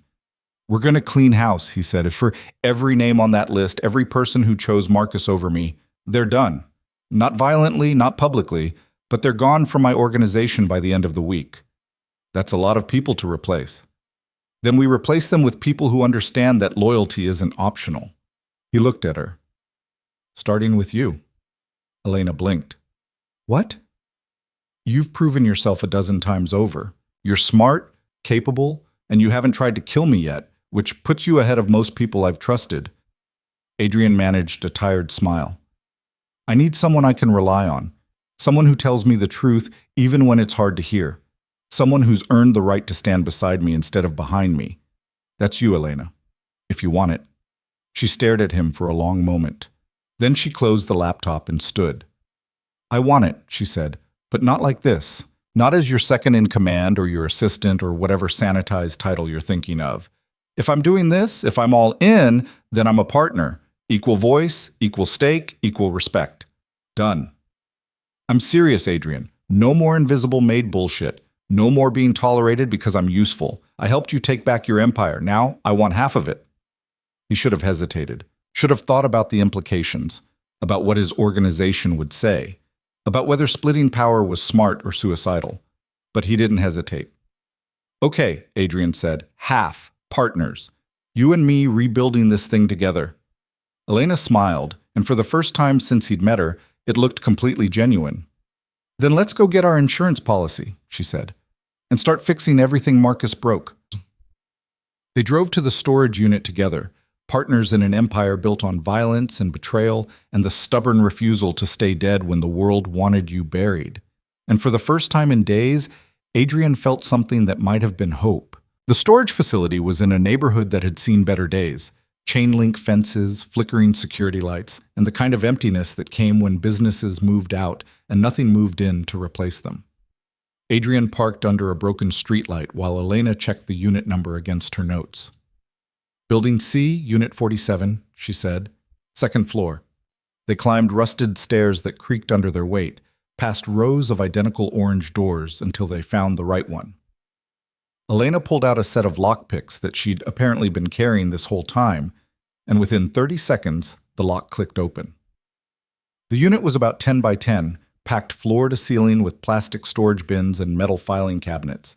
Adrian pulled the door shut behind them and switched on the overhead light. Dust motes danced in the harsh fluorescent glow. Start with the hard drives, Adrian said. I want to know exactly what they were planning to do with all this.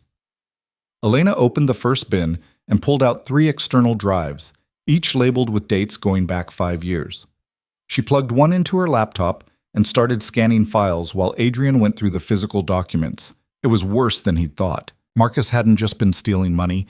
He'd been systematically documenting every illegal operation Adrian ran, creating a paper trail that could be used either as leverage or as evidence if things went wrong. There were photographs of meetings with corrupt officials, recordings of conversations about shipments and distributions, financial records that connected Adrian to a dozen different criminal enterprises. This is a prosecution kit, Adrian said quietly. Marcus was building a case against me. Or insurance, Elena replied, not looking up from the screen.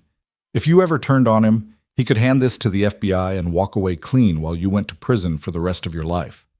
Adrian found another bin filled with cash, hundreds of thousands in bundled bills, probably skimmed from operations over the years. Another contained jewelry that he recognized from Vivian's collection, pieces worth enough that she could have sold them and lived comfortably anywhere in the world.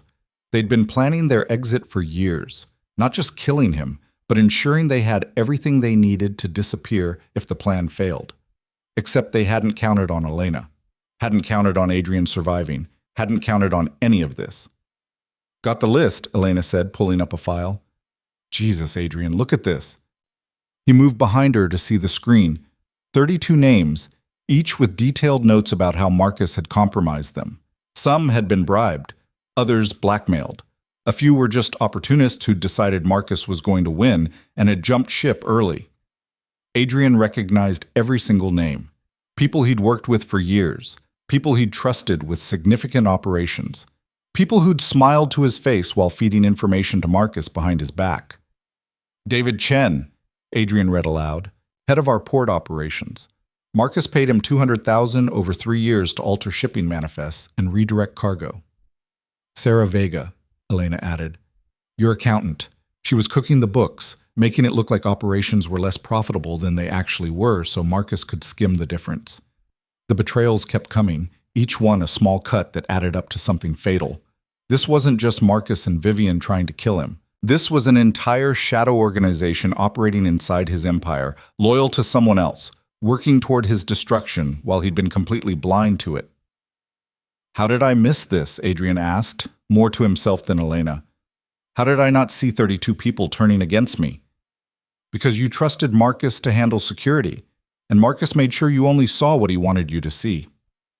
Elena closed the laptop. This wasn't your failure, Adrian. This was a very sophisticated operation that took years to build. Most people wouldn't have survived it at all. But I did survive. And now I know exactly who needs to go. They spent the next hour cataloging everything in the unit, the hard drives, the documents, the cash, the jewelry, all of it evidence of Marcus and Vivian's betrayal and insurance policy rolled into one. Elena photographed everything with her phone while Adrian made lists of what needed to be secured, what needed to be destroyed, and what could be used as leverage. When they were finished, they loaded the most important items into the car and left the rest. Adrian would send people to clean it out properly later, but for now, they had what they needed. The drive back to the condo was quiet. Adrian's mind was already working through the logistics of what came next, how to remove 32 people from his organization without causing panic, how to replace them with people he could actually trust, how to rebuild something that had been rotting from the inside for half a decade. We can't fire them all at once, Elena said, reading his thoughts. It'll look like a purge. People will get scared, wonder if they're next. So we do it strategically. The ones who were just opportunists, we move them to positions where they can't do damage and watch them carefully. The ones who are actively working against us, we remove quietly. And the ones who Marcus blackmailed, we give them a choice. Work for us now, or face whatever Marcus was threatening them with. That's more merciful than they deserve. Maybe, but I need this organization functional, not decimated. We can punish people later. Right now we need stability. Back at the condo, they spent the rest of the evening going through the hard drives in detail. What they found painted a picture of an organization that had been compromised at every level: security, operations, finances, even Adrian's personal staff. Marcus had been thorough, patient, and absolutely ruthless in his 5-year plan. But he'd also been arrogant. He documented everything because he'd been certain he would win, certain that Adrian would die, and that all this evidence would just be leverage he could use to keep people in line. He'd never considered that Adrian might survive and turn it all against him. Around midnight, Adrian's phone rang. Joseph Castellano. "Heard you met with Dimitri and walked out alive," Joseph said. "That's impressive. We came to an understanding. He gets what he wants, I keep Chicago. Everyone walks away less likely to kill each other." "Good. Because I've got news you're going to want to hear. Marcus escaped federal custody 2 hours ago." Adrian went very still. "How?" "Hospital transfer, supposedly for emergency surgery, but the ambulance never made it to the hospital. They found it abandoned on the south side with 2 dead federal agents inside. Marcus is in the wind. And Vivian? Still in custody. But the FBI is worried Marcus might try to break her out too. They've moved her to a secure facility." Joseph paused. "You think he'll run or come for you?" Adrian thought about the man who'd been his best friend for 15 years. Marcus wasn't a coward, and he wasn't someone who accepted defeat easily. He'd spent 5 years planning Adrian's death, and now that plan had failed spectacularly. He wouldn't run, not yet. "He'll come for me," Adrian said. "He's got nothing left to lose and everything to prove." "Where would you go if you were him?" "I'd go to ground, rebuild resources, wait for an opening." Joseph's voice was grim. "But Marcus is angry. Angry men make mistakes." "Let's hope so. Keep your people alert. If Marcus surfaces, I want to know about it immediately." "Will do." "And Adrian, watch your back. Marcus knows how you think, knows where you'd go, knows all your patterns. He's dangerous specifically because he knows you too well." After the call ended, Elena was already pulling up security footage from around the city, running facial recognition searches, monitoring police channels. If Marcus was out there, she'd find him. "We should move," she said. "This condo was secure when nobody knew about it. But if Marcus is free, he's got resources we don't know about. People who might tell him where we are." "Agreed. But where?" Elena thought for a moment. "The mansion. Your actual house. That's the first place he'll look." Exactly. Which is why he'll expect us to avoid it. And it's the one place we can fortify properly. Security systems you control, exit routes you know, defensible positions.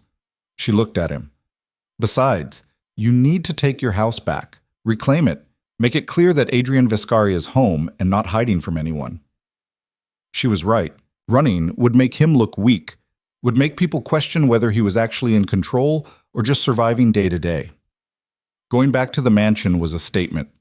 Bold, maybe reckless, but exactly the kind of move that reminded people why they'd feared him in the first place. "Okay," Adrian said, "we go home. But we do it smart. I want Joseph's people positioned around the property. I want every security system active, and I want you armed at all times." "Already am." Elena pulled her jacket aside to show the compact pistol at her hip. "I've been armed since the funeral." They packed what they needed and drove to the Lakeshore Drive mansion in the early hours of the morning. The house looked exactly as Adrian had left it 4 days ago, imposing, expensive, and completely dark. He half expected to find crime scene tape, but apparently the police had finished their investigation of the attempted assassination and moved on. Inside, everything was eerily normal. The marble floors, the expensive furniture, the art on the walls, all of it exactly where it had been when Adrian had walked in and found his wife celebrating his death. Elena moved through the space like she'd lived there for years, checking rooms, verifying exits, making sure they were actually alone. "Clear," she said finally. "No signs anyone's been here since the funeral." Adrian went to the study where he'd overheard Vivian and Marcus. The glasses they'd used for their toast were still on the desk, fingerprints probably preserved in the alcohol residue. He picked up Vivian's glass and threw it against the wall, watching it shatter into pieces that glittered in the moonlight coming through the windows. It didn't make him feel better, but it was satisfying in a small, petty way.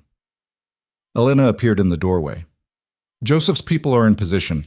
We've got 6 men outside, 2 on each approach, all armed and alert. If Marcus tries to come here, we'll know about it long before he gets close." "Good." Adrian moved to the window, looking out at the city lights reflecting off Lake Michigan. "How long do you think before he makes his move?" "Hours, maybe a day. He's desperate, and desperate people don't wait."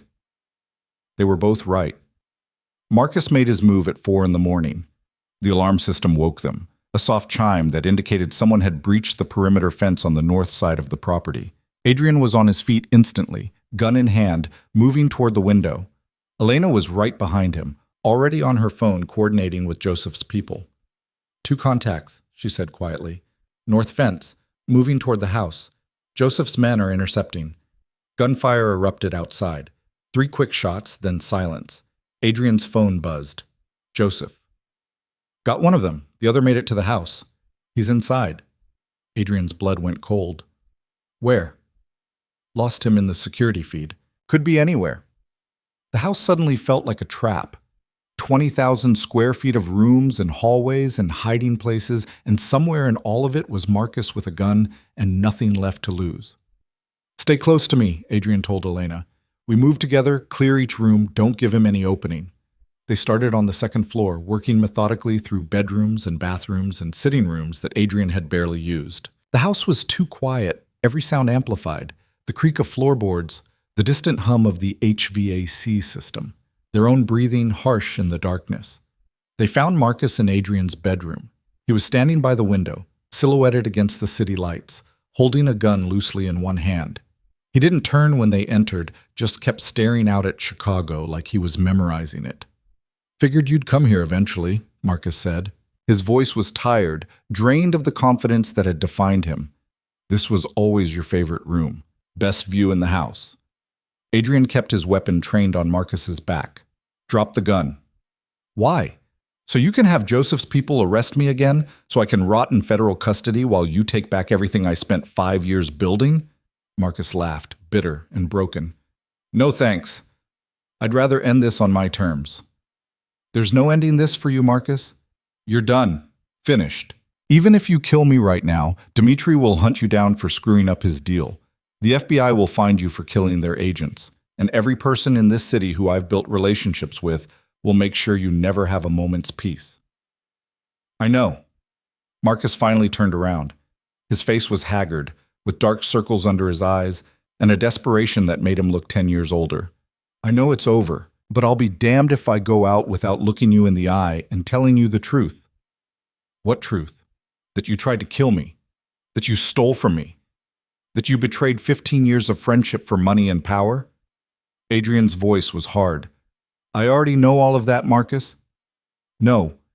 The truth is that I hated you. The words came out raw, honest. I hated you for 15 years. Every day, every conversation, every time you trusted me with something important, I hated you. Because you were everything I could never be. Born into this life, confident in your power, never doubting that you deserved to rule. While I was just the Southside kid you gave a chance to, always on the outside looking in, always second best. So you decided to destroy me. I decided to take what should have been mine from the beginning, but Vivian, he laughed again, Vivian was smart. She knew I couldn't do it alone, that I needed someone close to you to make it work. So she seduced me, made me think it was my idea, made me think we were partners. And I was stupid enough to believe her. She played you. We played each other. She wanted your money, I wanted your empire, and we both wanted you dead. It should have worked, Adrian. It should have been perfect. Marcus raised his gun, but not to point at Adrian. He pressed it against his own temple. But you survived. You always survive. That's what makes you Adrian Vescari. That's what I could never match. Marcus, don't. Why not? Give me one reason I shouldn't end this right now. Elena stepped forward, her voice calm. Because you owe my father better than this. Carlo Valente didn't die so you could take the coward's way out. Marcus's eyes widened in recognition. You're Elena, the maid. He looked at Adrian, understanding dawning. She's Carlo's daughter. Jesus Christ, Adrian. You let Carlo Valente's daughter into your house and she saved your life instead of killing you. How does that feel? Better than being betrayed by someone I actually trusted, Adrian said. Marcus was shaking now, the gun still pressed to his head.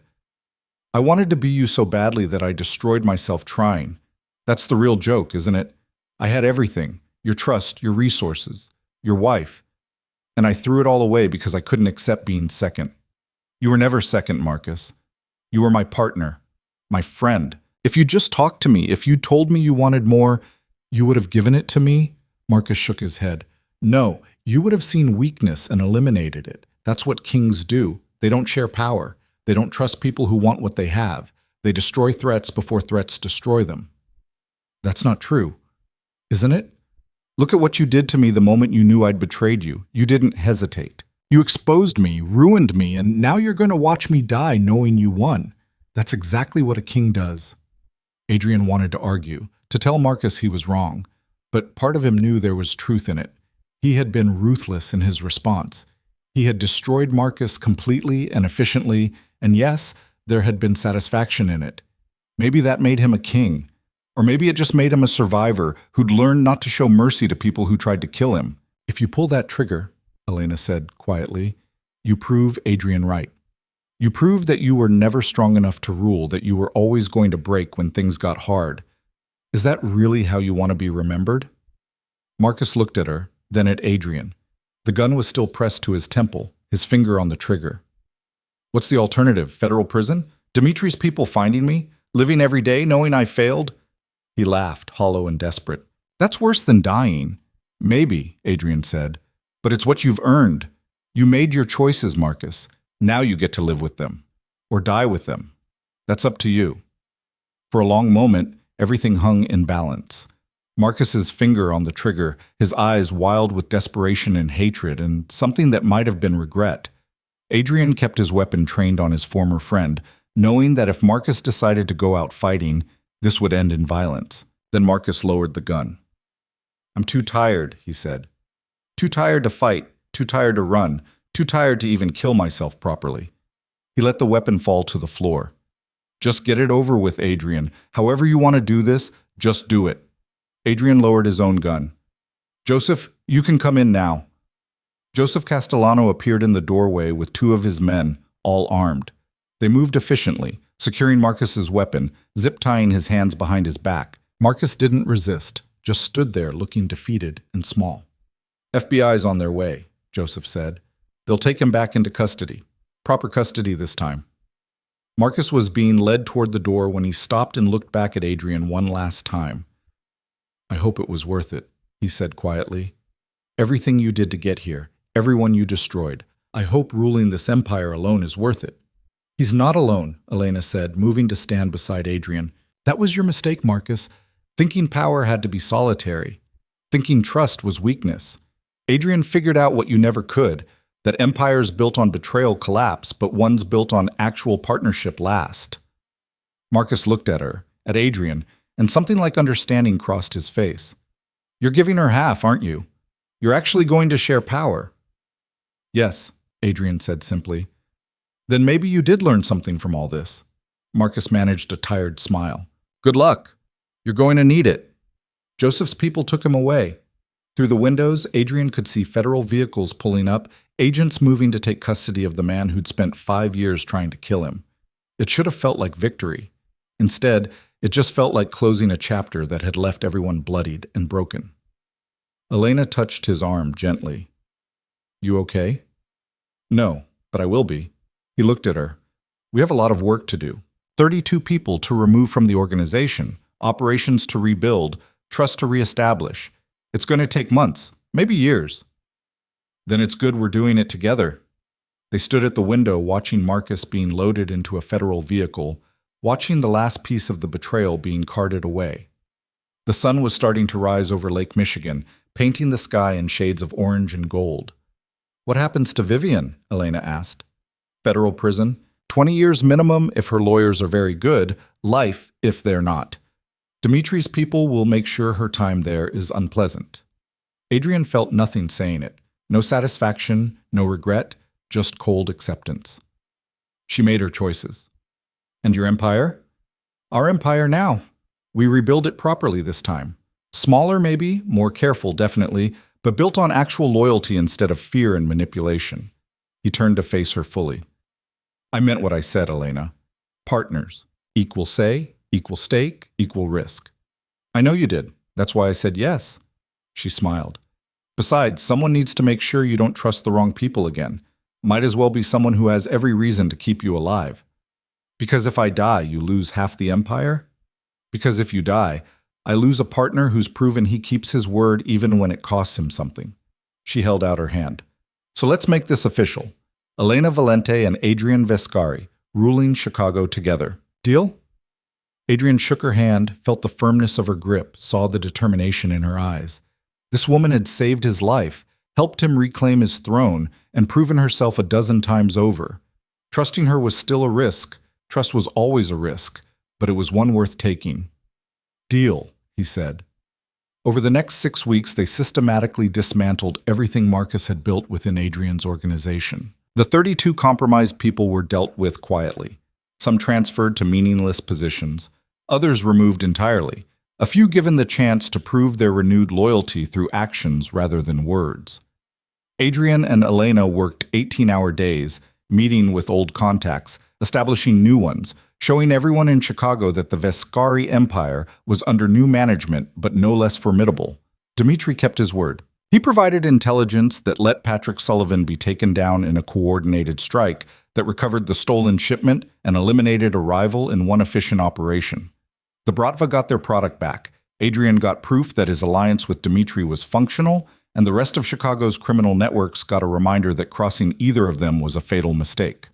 Marcus pled guilty to multiple federal charges in exchange for protective custody away from Dmitri's reach. He was sentenced to 30 years in a maximum security facility in Colorado, about as far from Chicago as the federal system could place him. Vivian fought the charges for 2 months before her lawyers convinced her that fighting was pointless.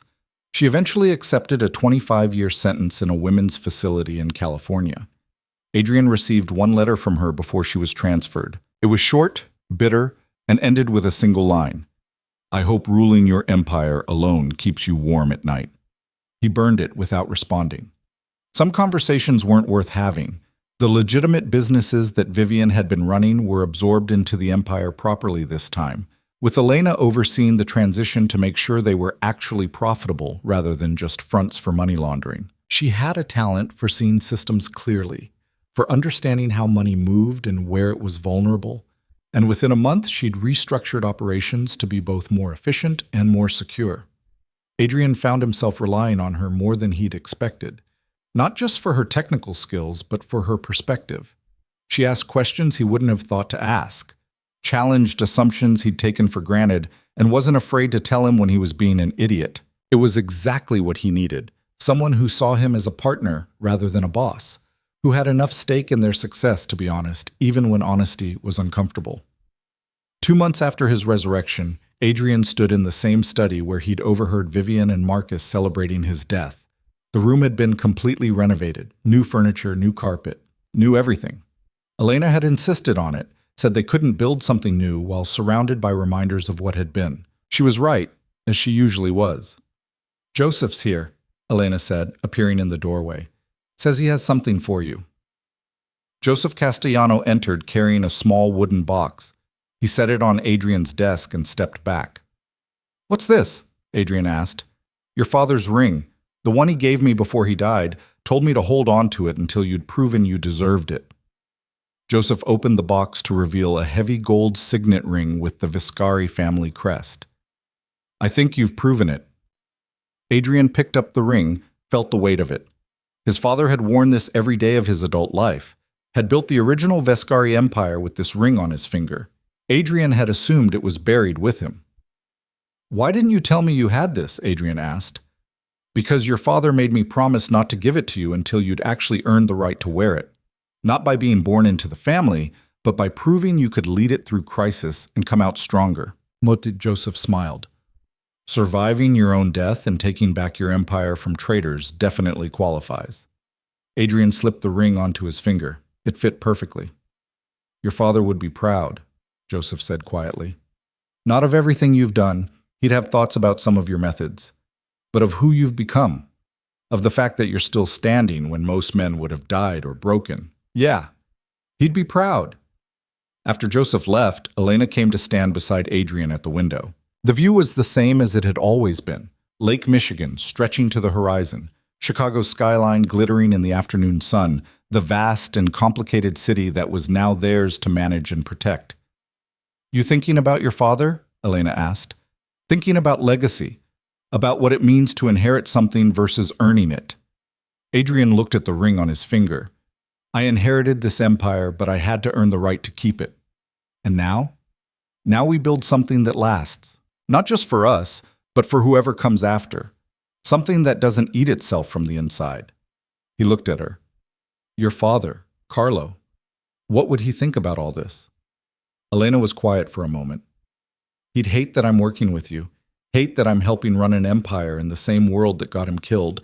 But, she paused, I think he'd also understand. He always said that survival was about adaptation, about knowing when to hold old grudges and when to forge new alliances. And I think he'd respect that I chose to build something rather than just burn it all down for revenge. You could have burned it all down. You had the evidence, the access, the motivation. Yeah, but that would have been easy. This, she gestured at the city outside. This is harder. This requires actually believing that change is possible, that power can be used for something other than destruction. I'd rather try the hard thing and fail than take the easy way out.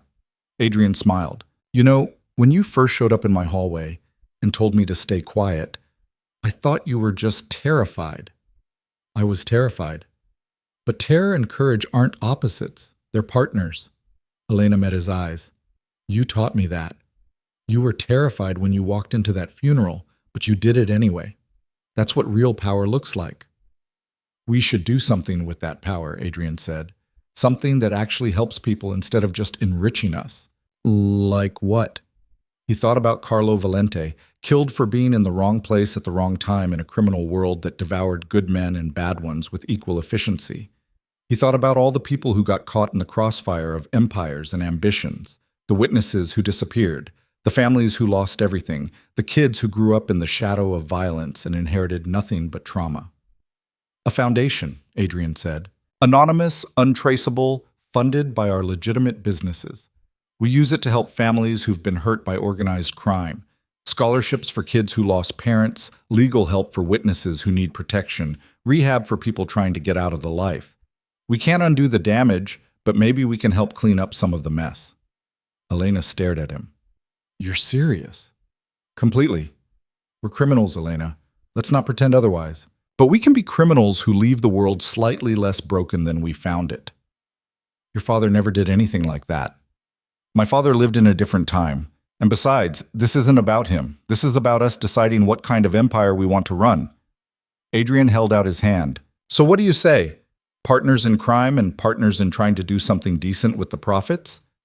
Elena took his hand, but instead of shaking it, she held it, her thumb brushing over his father's ring. Partners, she said, in everything. 3 months later, the Valente Vescari Foundation quietly opened its doors. It operated through layers of shell companies and anonymous donors, completely untraceable to Adrian and Elena, but funded generously enough to make a real difference. The first recipients were families who'd lost loved ones to gang violence, not affiliated with any organization, just civilians who'd been in the wrong place at the wrong time. One of those families was Carlo Valente's widow and her other children. They never knew where the money came from, never knew that Elena had made sure her mother and siblings would be taken care of for the rest of their lives. It was enough. Adrian's empire stabilized under the new partnership. The old guard accepted Elena slowly at first, then with increasing respect as she proved herself again and again. She had a gift for seeing problems before they became crises, for reading people even better than Adrian did, and for making hard decisions without the emotional baggage that had sometimes clouded his judgment. They developed a rhythm. Adrian handled the old-school elements of the organization, the relationships and territory management and personal connections that required his specific brand of intimidation and charm. Elena managed the technical side, the digital operations, the money flows, and the strategic planning that kept everything running smoothly. Together, they were more effective than Adrian had ever been alone. Dmitri honored their agreement, and the partnership evolved into something approaching respect. The distribution channels Adrian had promised became incredibly profitable for both organizations, and within 6 months, Dmitri was actively defending Adrian's territory against encroachment from other Russian factions. It wasn't friendship, but it was functional, and in their world, functional was better than most alliances achieved. Patrick Sullivan's territory was divided between several smaller operators, none strong enough to challenge Adrian's control. The Irish pulled back to their traditional Southside strongholds, and an uneasy peace settled over Chicago's criminal landscape. A year after his resurrection, Adrian stood in the same bedroom where Marcus had held a gun to his own head. The room had been repainted, refurnished, turned into something that didn't carry the weight of that confrontation. Elena had moved into the mansion 6 months earlier, not into his bedroom, but into her own space on the opposite wing. They'd talked about what their partnership meant, whether it was purely professional or something more, and had settled on a truth that worked for both of them. They were partners first, and whatever else developed would develop on its own time. Tonight, she found him at the window again, looking out at the city that had tried to kill him and failed. "Can't sleep?" Elena asked. "Just thinking. It's been a year since I died." "Since you almost died, there's a difference." "Not really. Adrian Vescari, who trusted Marcus and married Vivian, that man died. What came back was something else." Elena moved to stand beside him. "Something better?" "I don't know about better. Different, definitely. More careful. Less willing to assume that people deserve trust just because they've been around a long time. That's called wisdom. Hard-earned, but wisdom nonetheless." She leaned against the window frame. "You know what I think?" "What?" "I think you're exactly where you're supposed to be. Not because you inherited this empire or because you survived betrayal, but because you made the choice to rebuild instead of just burning it all down in revenge. That takes character." Adrian smiled. "You're giving me too much credit. I wanted revenge plenty. Still do sometimes. But you didn't let it consume you. You channeled it into something productive. That's the difference between you and Marcus. He let his hatred destroy him. You used yours to rebuild." They stood in comfortable silence, watching the city lights reflect off the lake. Somewhere out there, Marcus was in a federal cell thinking about the empire he'd lost.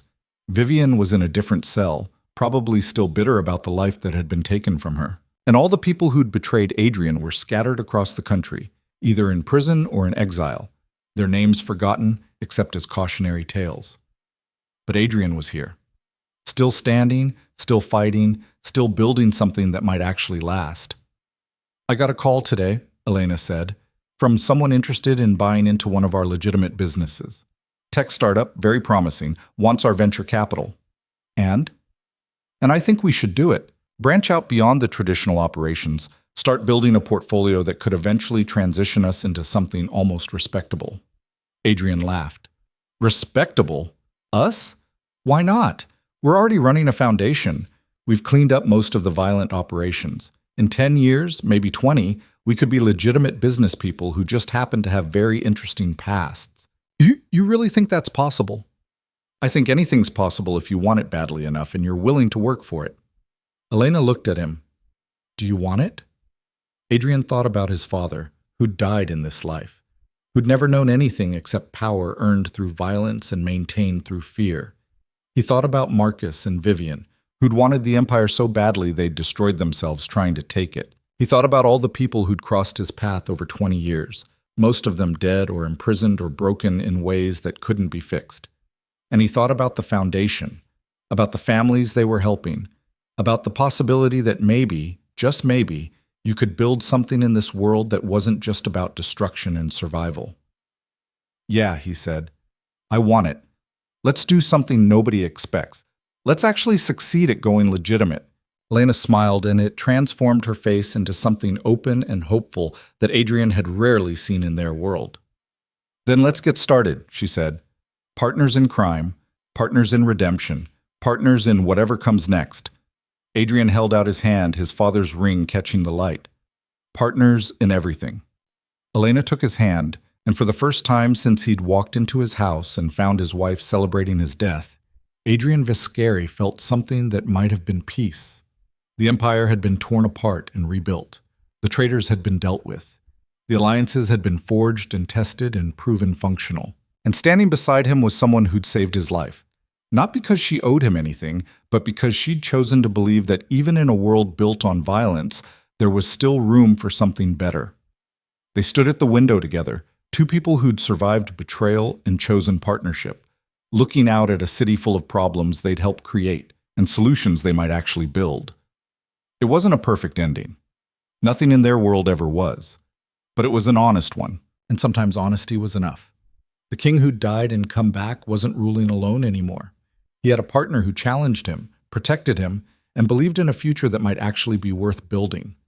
And in a world where trust was the rarest and most expensive currency, they'd found a way to buy it honestly, not through fear or manipulation or violence, but through mutual respect earned in the hardest way possible. Together, they turned away from the window and toward the work that would fill the next decade of their lives. Building something that would last, creating something that might actually matter, proving that even criminals could choose to leave the world better than they found it. It wouldn't be easy. It wouldn't be clean. It wouldn't erase the blood they'd both spilled or the lives they'd both destroyed in the process of surviving. But it would be theirs, and that was enough.